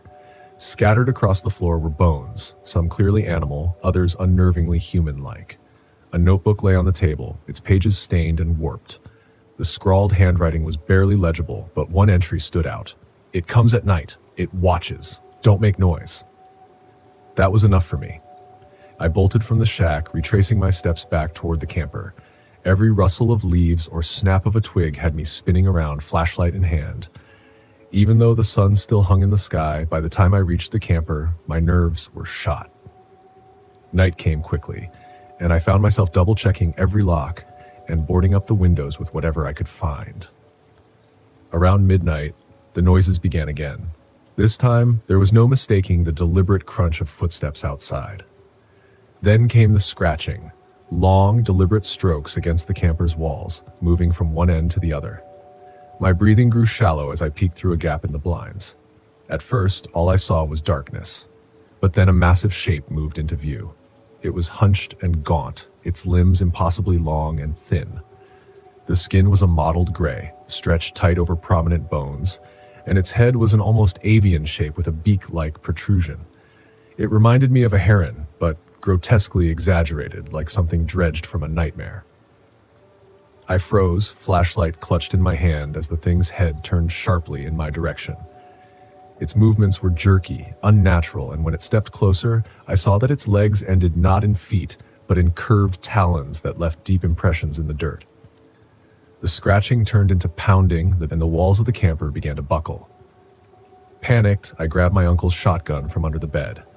I hadn't used it in years, but I figured point-blank range wouldn't require much skill. When the door finally splintered inward, I fired. The blast echoed through the swamp, but the creature barely staggered. Instead, it let out a sound somewhere between a screech and a hiss that made my ears ring. I fired again, hitting it square in the chest. This time, it stumbled back, black ichor oozing from the wound. The thing didn't retreat, though. It lunged forward, talons swiping through the narrow space. I scrambled out through the side window, hitting the ground hard. My leg twisted under me, sending a sharp pain up my spine, but I didn't stop. I ran, weaving through the trees as the thing gave chase, its footsteps impossibly fast, its long limbs propelling it forward with inhuman speed. Desperation drove me toward the trapper's shack. I burst inside, slamming the door behind me and shoving a heavy table against it. The creature pounded at the walls, its claws ripping through the rotting wood. I fired again and again until the shotgun clicked empty. Then, in a moment of blind instinct, I grabbed a rusted machete from the corner and swung as hard as I could. When it finally broke through, the blade connected with its neck, slicing deep. The creature let out a final, gurgling screech before collapsing in a heap, its talons twitching once before going still. I stood there, machete in hand, my chest heaving as black ichor pooled around my boots. When the sun rose, I made my way back to the camper. The swamp was eerily silent, as if the creature's death had cast a spell over the land. I packed up what little I could salvage and drove until the swamp was a distant memory. Authorities later confirmed human remains near the shack and in the swamp, though they didn't release details. As for the creature's body, I left it where it fell. Maybe someone else found it, or maybe it's still there, rotting in the Georgia heat. All I know is I won't be back to find out. 5 months. 5 whole months without touching a drop. I should have been proud, right? But sitting alone in this RV deep in the Great Smoky Mountains, I didn't feel proud. I felt restless, empty. even the kind of empty that creeps up on you, settling in your bones when there's nothing but the sound of your own thoughts bouncing around your skull. This trip was supposed to be a celebration, a gift to myself for staying clean. I thought the solitude would help me clear my head, maybe give me some perspective. The Smokies had always been a place of peace for me. My dad used to take me camping here when I was a kid, back when life was simple, before the bottle got its hooks into me. I pulled out my phone, flicking through pictures of those old trips. My thumb hesitated over the last photo of my dad and me standing by a roaring campfire. That was before everything went to hell, before the drinking became my escape from everything I couldn't face. The phone buzzed, pulling me back to the present. It was my brother Jake, checking in as usual. "Hey man," he said when I answered. "How's the trip? You hanging in there?" Jake was always the responsible one, clean-cut, married with kids, a steady job. He'd been my lifeline after the wreckage of my addiction. I owed him more than I could ever repay. "Yeah, it's good," I lied. "Just me and the trees. Peaceful." "You staying out of trouble?" I chuckled. "I'm not exactly near any temptations out here," I said. I didn't tell him about the bottle I'd brought with me. It sat in the back of the RV, unopened but still there, just in case. A cruel comfort. I'd stared at it more than once already. He had the amber liquid calling to me in the quiet. "Good to hear," Jake said, though I could hear the doubt in his voice. "Just keep your head straight, all right? I know it's tough being out there alone, but you got this. Call me if you need anything." "I will, thanks." I ended the call and tossed the phone onto the bed. The sun was setting outside, casting long shadows through the trees. The sky faded from a soft orange to deep purple, and with it, the familiar sense of isolation began to settle in. The first night in the Smokies should have been serene, but as soon as the darkness took over, I felt it, the unease. The forest around me was too quiet. It was like it was holding its breath. No wind, no rustling leaves, just the faint crackle of my campfire outside. I sat at the picnic table near the fire, trying to relax, but the silence only seemed to grow heavier. I poked at the flames with a stick, hoping they'd somehow keep the stillness at bay. Then I heard it, a whistle. Faint at first, like a breeze cutting through the trees, but unmistakably human. I froze, listening. It was tuneless, just a single drawn-out note that seemed to float through the air. I scanned the tree line, but there was nothing, no movement. No one else was supposed to be this far out. I'd parked in a secluded area of the park, away from the main trails. The whistling continued, soft but constant. Probably just the wind, I muttered to myself, but even as I said it, I knew that wasn't true. It didn't sound like wind. It sounded deliberate. I stood, the hairs on the back of my neck prickling, and slowly circled the fire. I kept the flames between me and the trees, my eyes darting between the dark shapes of the pines. The whistle came again, louder this time, closer. My heart hammered in my chest, the familiar anxiety clawing its way up my throat. "Who's there?" I called, my voice breaking the thick silence. No response, just another long, drawn-out whistle. I grabbed my flashlight from the RV and swept the beam through the trees. The light cut through the darkness, but all I saw were shadows. No footsteps, no crunch of leaves, just that damn whistling, drifting through the trees like a ghost. I didn't sleep much that night. The next day, I tried to convince myself it was nothing. It had to be nothing, right? Just a trick of the wind. The mountains could be strange like that, especially at night. Still, I couldn't shake the feeling that I wasn't alone. The bottle of whiskey in the back of the RV started to look more and more appealing, but I shoved that thought down. I wasn't here for that. Not this time. To clear my head, I went for a hike, following a trail that wound through the dense forest. The air was crisp, the smell of pine and damp earth filling my lungs. For a while it worked. I could almost forget about the night before. Almost. That's when I saw the first marking. It was carved into the bark of a tree, a rough, jagged symbol that looked like a spiral or maybe an eye. I couldn't tell. It didn't look natural, though. It felt intentional, like a warning. I ran my fingers over it, the grooves deep and uneven. I kept walking, but the farther I went, the more of the symbols I saw. Spirals, faces, strange runes carved into the trees, all leading deeper into the woods. It felt like they were guiding me somewhere, though I wasn't sure I wanted to find out where. That night, the whistling returned. I was sitting by the fire again, trying to keep my mind off the bottle, when the sound came drifting through the trees. This time it wasn't soft, it was louder, closer. I stood up, flashlight in hand, and scanned the forest. My heart pounded in my ears, my mouth went dry. The whistling seemed to circle the campsite, moving slowly but deliberately. It was all I could hear, filling the silence like a haunting lullaby. I turned, and that's when I saw him. Standing just beyond the tree line was a figure. A man, gaunt and pale, his hollow eyes fixed on me. He stood motionless, his lips pursed as he whistled that same eerie, tuneless note. "Hey," I called, my voice cracking. "What do you want?" The figure didn't respond. He just stood there, watching me. The whistling grew louder, more insistent, cutting through the night air like a knife. I took a step toward him, but as soon as I moved, he turned and disappeared into the trees. My hands were shaking. I wasn't sure if it was fear or something else, something deeper. I felt the urge to chase him, to follow that haunting sound, but my legs refused to move. I stayed by the fire until dawn, too scared to go back inside the RV. The next day I tried to leave. I packed up my gear, grabbed the keys to the RV, and decided I'd had enough of the Smokies. But when I tried to start the engine, it wouldn't turn over, just a dull click. I swore under my breath, popped the hood, and checked the battery. Everything looked fine, but the damn thing wouldn't start. I tried calling Jake, but my phone was dead. I'd charged it the night before, but now it was completely drained. No signal, no service, nothing. The forest around me felt suffocating. I couldn't shake the feeling that something was watching me, waiting just beyond the trees. The whistling started again, faint at first, then growing louder, like a taunting melody. I grabbed the bottle from the back of the RV. I wasn't going to drink it, not yet. But holding it made me feel better, more in control, as if I could use it as a weapon somehow. That night, the stranger came back. I woke up to the sound of whistling. Loud, sharp, right outside the RV. I sat up, heart pounding, and looked out the window. He was standing by the fire pit, his pale face illuminated by the flames. His eyes were fixed on me, unblinking, and that awful whistling filled the air, pressing in on me from all sides. He took a step toward the RV, and I felt the panic rise in my chest. I grabbed the bottle, holding it like a club, and stumbled outside.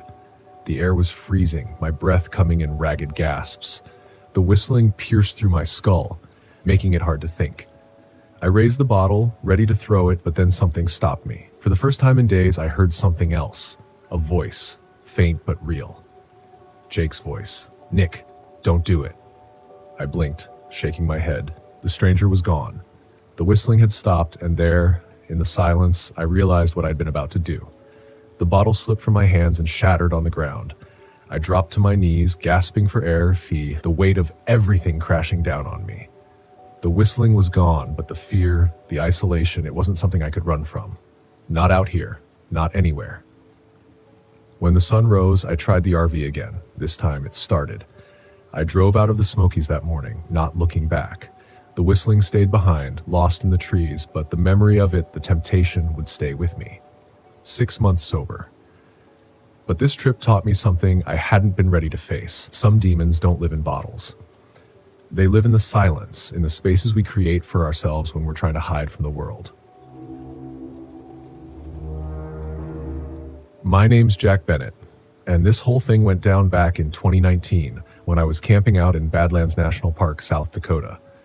I'd taken up solo RV trips as a way to clear my head after my divorce. Something about the quiet of the open land and rugged terrain helped me reset. I had my old 92 camper and enough coffee to last me a week, and I'd parked just shy of the White River overlook for a few days' stay, surrounded by the stark, jagged rock formations that stretched as far as the eye could see. I was there for peace, solitude, and, if I was lucky, a little self-reflection. I'd come alone and didn't expect much company. By the third night, I was settled in for an early sleep after a long hike. I had my windows cracked just a bit for the breeze when I heard it. Laughter. I mean, sure, people camp out here, but this was late, and it was strange. Not your usual campfire banter, but more like a mocking cackle that cut through the silence. I ignored it, figuring it was just some folks winding down from a long day, though the echo of that laughter felt out of place. About an hour later, I woke up again. The laughter was still there, but closer now. I squinted through the window, expecting to see a few headlamps in the distance, but there was nothing. Just that laugh echoing in the darkness. It didn't sound right, like someone was forcing themselves to sound amused, repeating the same tone over and over. I tried shaking it off as an animal call or even the wind playing tricks. The Badlands can play with your head after all, but when I stepped out of the camper for a quick look around, I found no one, just endless, barren landsmoon. A shiver ran through me, and I decided to lock up, double-checking every door before finally lying back down. I don't know how long I was asleep before a loud bang jarred me awake. The laugh was gone, replaced by a hard, rhythmic pounding against the side of my camper. Someone was slamming their fist or something hard right against the metal, and it wasn't stopping. Bam, bam, bam. Each hit was steady and relentless, like they were waiting to get a reaction. My heart pounded in my chest, and I jumped up, peering through the window again. Nothing. I stayed frozen, listening, hoping it would just stop on its own, but it went on for what felt like forever. And then it stopped, as abruptly as it had started. When the silence settled back in, I thought I might finally be able to get back to sleep. Maybe chalk it all up to some odd wildlife behavior. But as I closed my eyes, a voice, low, almost mocking, whispered from right outside. "Jack! Oh, Jack!" My blood turned to ice. I knew that voice. It was unmistakably mine, but distorted, twisted, like someone was mimicking me in a sick, eerie way. I jumped out of bed and turned on every light in the camper, standing there in a ridiculous stance, holding a flashlight in one hand and a kitchen knife in the other. My own voice called out again from the darkness. "Jack, come on out. We're having fun, aren't we?" I'd had enough. I grabbed my keys, planning to fire up the RV and leave, no matter the hour. But when I turned to the driver's side, a shadow was blocking my view through the windshield. A large, bulky figure stood right in front of the camper, motionless. I squinted, trying to make out details. As my eyes adjusted, I saw what he was wearing, a grinning mask. The kind kids wear for cheap Halloween scares, except this one had been twisted and smeared with red streaks across the mouth. The man tilted his head as if he were considering something, then took a slow, deliberate step toward the driver's door, reaching for the handle. I fumbled with the locks, making sure everything was secured, then backed away, scrambling to find my phone to call for help. But as I raised the phone, the signal dropped. I was left with nothing but an empty line. There was no service out here, not that deep in the Badlands. I was on my own. The banging started again, this time on the back window, then the sides. Whoever was out there had help, at least 2 or 3 people, all pounding on the camper from every angle. It was a coordinated attack, each thud coming in sync like they were performing some twisted ritual. I didn't know what they wanted, but I knew they were playing with me, getting a sick thrill from my fear. I crouched low, my back pressed against the door, as I scanned my surroundings for anything I could use as a weapon. There was a heavy wrench in the toolbox under the sink, and I gripped it like it was my lifeline. Then a voice, faint but clear, filtered through the thin walls. It was the same distorted mimicry, repeating in my own voice. "Carl, you can't hide forever. Come out and play." I was sweating, clutching that wrench with every ounce of strength I had. The banging stopped and silence filled the air. I strained to listen, half hoping they'd left, but then a soft scraping started at the back window. It was a knife, dragging, scratching, just to let me know they could get in if they wanted to.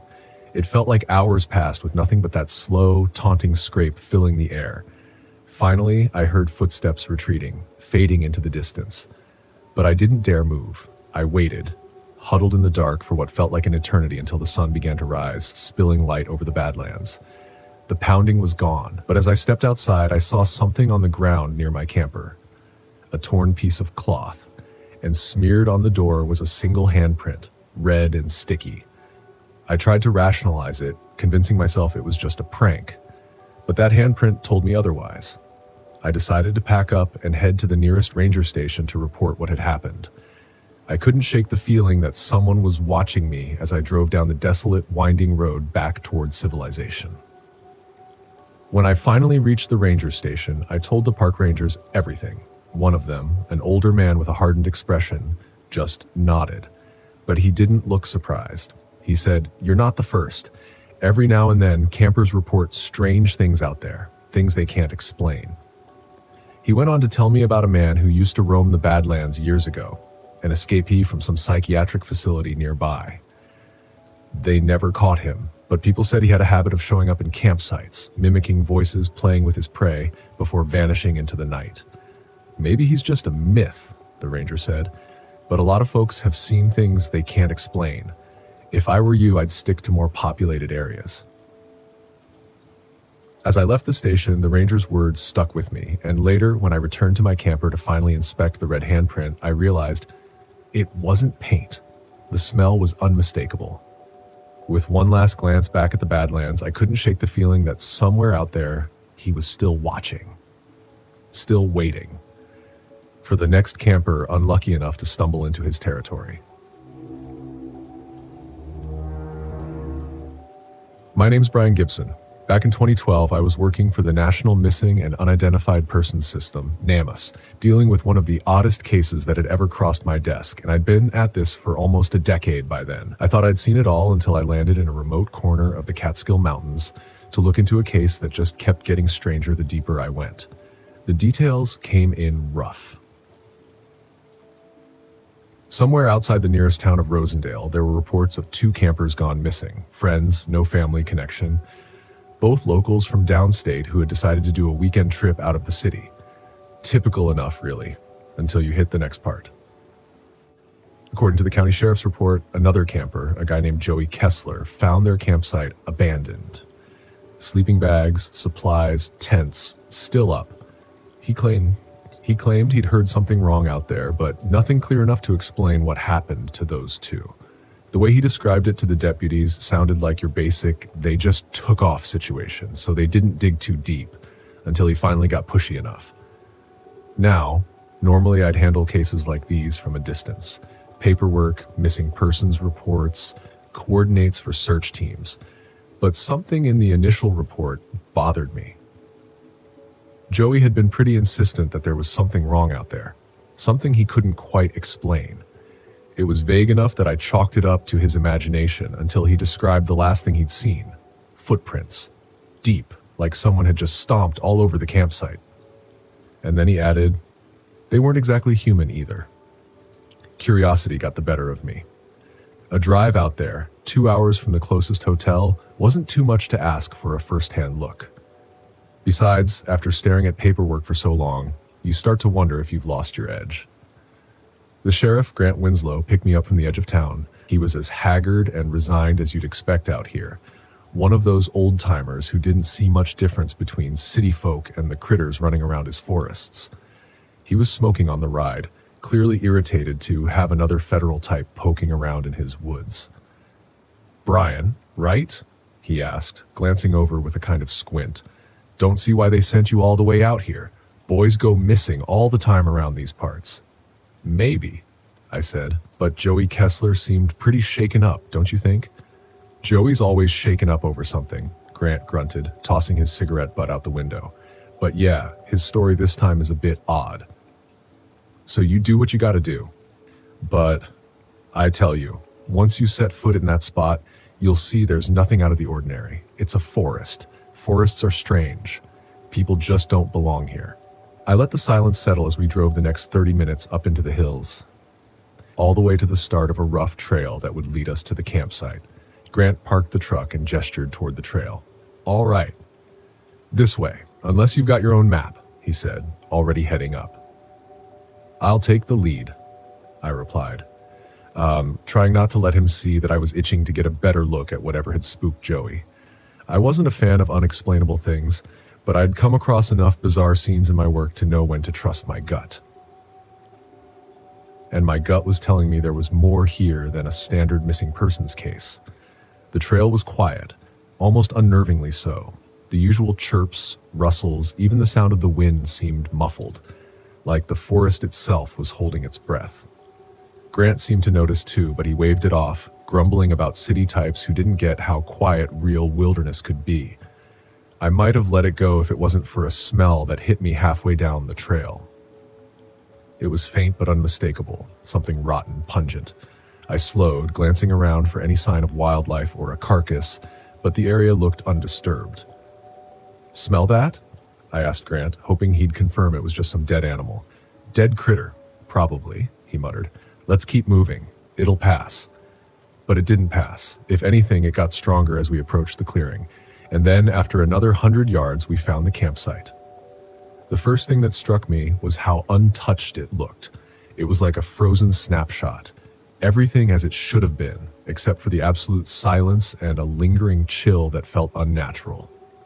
The tent was up, the sleeping bags were inside, and their supplies were scattered around, but not in a way that suggested anyone had been in a hurry. And there, just outside the tent, were the footprints Joey had mentioned.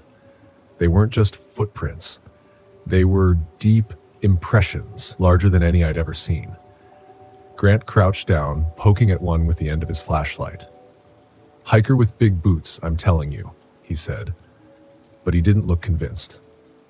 "Looks bigger than any boot I've seen," I replied, crouching next to him, feeling an unease that settled like lead in my gut. There was something unsettlingly precise about the prints, like whoever, or whatever had made them, had been deliberately pressing down, making sure they left a mark. We split up, circling the campsite. I found the tent flap partially open, and inside were the 2 sleeping bags. One zipped up, one open. A flashlight lay in the corner, still covered in mud. I clicked it on, half expecting it not to work, but it flickered weakly to life. It was covered in something sticky and dark. I stared, unwilling to jump to conclusions, but it was hard to ignore the possibility that it was blood. "Grant," I called out, keeping my voice steady. He came over, peering in. His face hardened. "I've seen enough of these things, Brian," he said, voice low. "Kids get themselves hurt out here, or worse. You play with the wild. It plays back." "Sure," I muttered, barely listening. I clicked the flashlight off and set it aside, then glanced over at the edge of the campsite where I noticed something strange. There was a small mound of sticks and stones, oddly deliberate, almost like a marker of some kind. It was the only thing that didn't fit the careless camper vibe, and I couldn't shake the feeling it was meant to be found.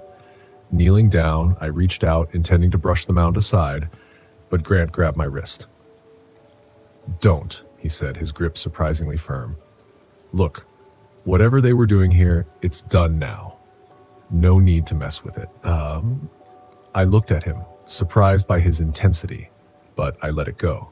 "You think they were just out here having fun and got lost?" I asked, feeling the absurdity of the suggestion. But Grant's face remained unreadable.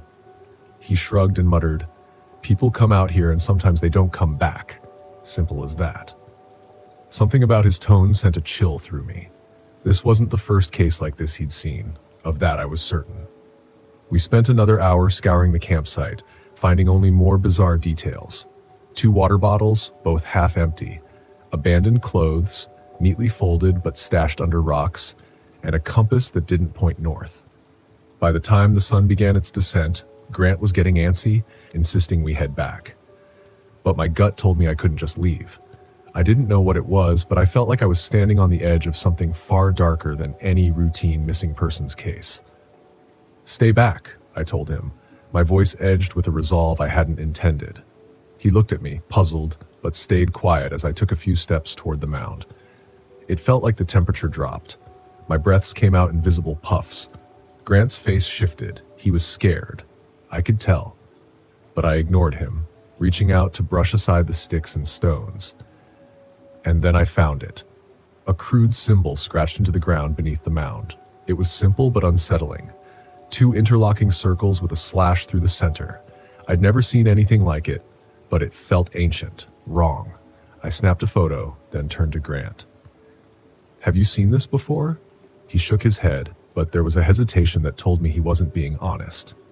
"What is it, Grant?" I demanded. "Just a symbol. Some of the locals think it's for protection," he said, voice low. He looked around as if expecting something to burst out of the trees. "Folks who know better avoid these spots." He turned, walking back toward the truck, muttering under his breath about cursed places and idiots tempting fate. I let him go, standing alone in the eerie quiet, staring at the mark. I couldn't shake the sense that I'd uncovered something I wasn't supposed to. And then, just as I was turning to leave, I heard it, a faint cry echoing through the trees coming from somewhere deep in the forest. I froze, trying to pinpoint the direction, but it seemed to come from all around me, like the sound was bending with the trees. Against every ounce of reason, I started toward it. The forest grew denser, darker, as I moved farther from the campsite. The trail twisted, the roots clawing at my feet, branches snagging my clothes.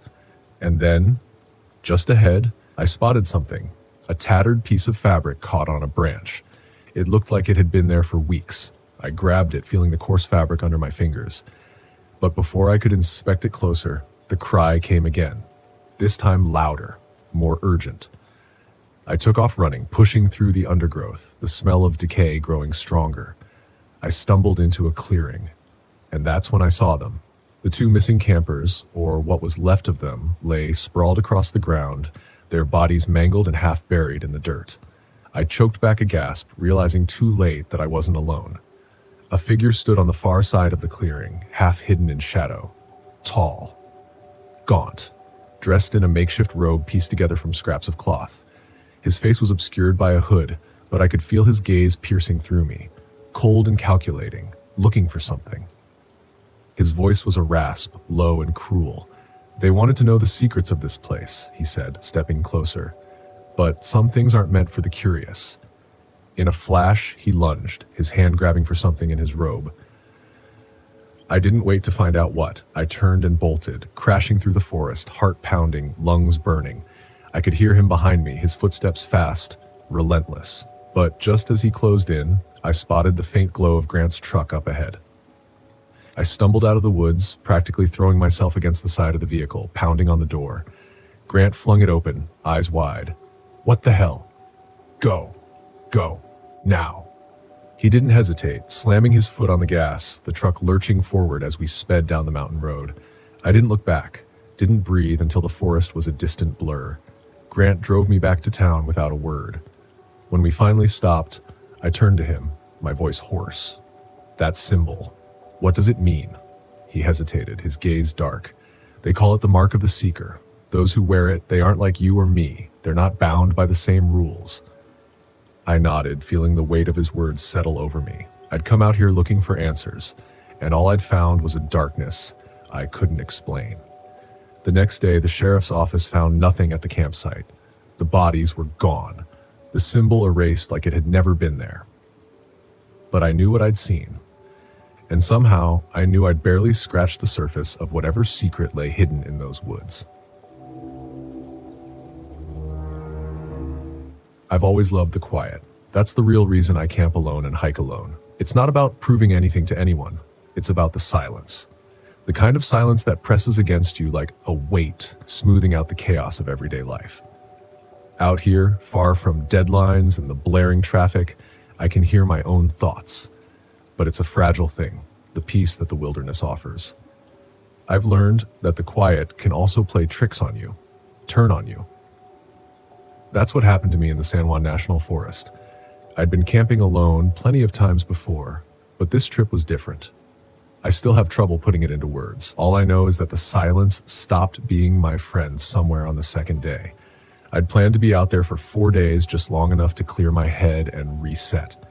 The spot I'd picked was remote, a stretch of dense forest near Pagosa Springs that even the locals didn't visit often. It was perfect, or so I thought. The first day went like it always does. The drive up was uneventful, and after a few hours of hiking, I found the perfect campsite. It was tucked away by a creek, surrounded by towering pines, with a small clearing just big enough for my tent and fire pit. I felt that familiar rush of excitement as I set up camp, the freedom of being out here completely alone, with nothing but wilderness around me. That first night was easy. I sat by the fire, listening to the water rush over the rocks in the creek. I wrote in my journal a bit, mostly just notes about the hike and some thoughts about work. Then I crawled into my tent, ready to sleep. The silence was comforting at first, as it always is, but I woke up in the middle of the night to something strange. It was subtle, just a faint whispering sound, like the wind picking up through the trees. I brushed it off, telling myself it was nothing, and eventually drifted back to sleep. The next day, things started to go wrong. I woke up later than I'd planned, the sky already a pale blue overhead. My stove was acting up, which was weird because it had worked fine the night before. It just wouldn't light, no matter what I tried. I ended up eating cold granola and packing up my camp, ready to move deeper into the forest. That's when I noticed my GPS wasn't working. I'd had reception when I camped here before, but now my phone was useless. No signal at all. I wasn't worried yet, though. I'd brought a map, and I knew the area well enough to navigate without technology. Still, the feeling that something wasn't right settled in, and I couldn't shake it. The hike was harder than I expected. My legs felt heavier, like the air itself was weighing me down, and the forest was quiet, too quiet. Normally, you'd hear birds or the occasional rustle of squirrels in the underbrush, but today it was just still. The silence felt unnatural. I found another campsite by late afternoon, a little farther into the woods, next to a meadow that looked untouched. I set up my tent quickly, eager to get a fire going, but as I worked, the feeling of being watched crept up on me. I couldn't shake it. Every time I glanced over my shoulder, nothing was there, just trees and shadows, but the sensation wouldn't leave. That night, I heard the whispers again. This time, they were louder, clearer, and they weren't random. They were saying something. My name. I sat up in my tent, my heart pounding. The sound was faint but unmistakable, not drifting on the breeze from somewhere just beyond the clearing. I grabbed my flashlight, unzipped the tent, and shone the light into the trees. Nothing. The forest was still, the fire flickering in the corner of my vision. I stood there for a long time, listening, but the whispering had stopped. It was just the wind. It had to be. Still, I couldn't shake the feeling that I wasn't alone. By the third day, I was exhausted. I hadn't slept much the night before, and the feeling of unease had only grown stronger. My gear wasn't cooperating either. When I tried to pack up my tent, I found that the poles had bent. They were new, barely used, but somehow they were warped, like something had twisted them while I slept. It didn't make sense. The whispering was back too, even during the day. It followed me as I hiked, a faint sound on the edge of hearing, like someone walking just out of sight. I kept telling myself it was the wind, but deep down, I knew something wasn't right. I wasn't alone out here. Then there was the whistling. It started around midday, just after I'd set up my third camp. At first, I thought it was a bird, but the sound was too deliberate, too human. It came from somewhere deep in the woods, a high, clear note that echoed through the trees. I froze, listening. The sound grew louder, closer, then stopped as suddenly as it had begun. I called out, hoping it was another hiker, someone who'd stumbled across my camp, but there was no response, just silence. I tried to stay calm, but the sense of being watched was overwhelming. Now, it felt like something was circling me, just beyond my vision, waiting. That night, the whispers didn't stop. I lay in my tent, wide awake, listening as the sound of my name drifted through the trees. It was faint at first, like it had been the night before, but as the hours passed, it grew louder, more insistent. Dylan. I grabbed my flashlight and stepped outside, the cold night air biting at my skin. The fire had died down, casting long, flickering shadows across the clearing. I scanned the trees, heart racing, but there was nothing, just darkness. I was about to crawl back into my tent when I saw something move, a shadow slipping between the trees. I froze, my breath catching in my throat. It was too big to be an animal, and it was moving too deliberately, like it was watching me, waiting. I turned off my flashlight and backed into the tent, my mind racing. I'd never been this scared in the woods before, not once in all the years I'd camped alone. But now, there was something out there. I could feel it. I zipped the tent shut and tried to calm my breathing, but the whispers were inside my head now. They weren't just outside, they were all around me. Dylan, Dylan. I didn't sleep at all that night. I sat in my tent, clutching the flashlight, listening as the whispers circled me. Sometimes it sounded like one voice, sometimes several, but it was always the same soft, insistent calling of my name. By dawn, I couldn't take it anymore. I packed up my gear as quickly as I could, my hands shaking. I didn't care where I was going anymore, I just needed to get out of these woods. But as I started hiking, the whistling began again. This time it was closer, following me like something was walking just behind me, whistling a slow, eerie tune. I didn't stop to look. I didn't want to see whatever it was. I just kept walking faster and faster until I was practically running down the trail. But then I heard it, the unmistakable sound of footsteps behind me. I froze, heart pounding in my chest, and slowly turned around. There, standing just at the edge of the clearing, was a figure. It was tall and thin, its skin pale and stretched tight over its bones. Its eyes were hollow and its lips were curled into a grin. It stood there, staring at me, its head cocked to the side as if amused. I couldn't move. I couldn't breathe. The whistling had stopped, and now there was only silence. A silence so thick it pressed down on me like a weight. The figure didn't move. It just stood there, watching me, waiting. I don't know how long I stood there, frozen in place, but eventually I turned and ran.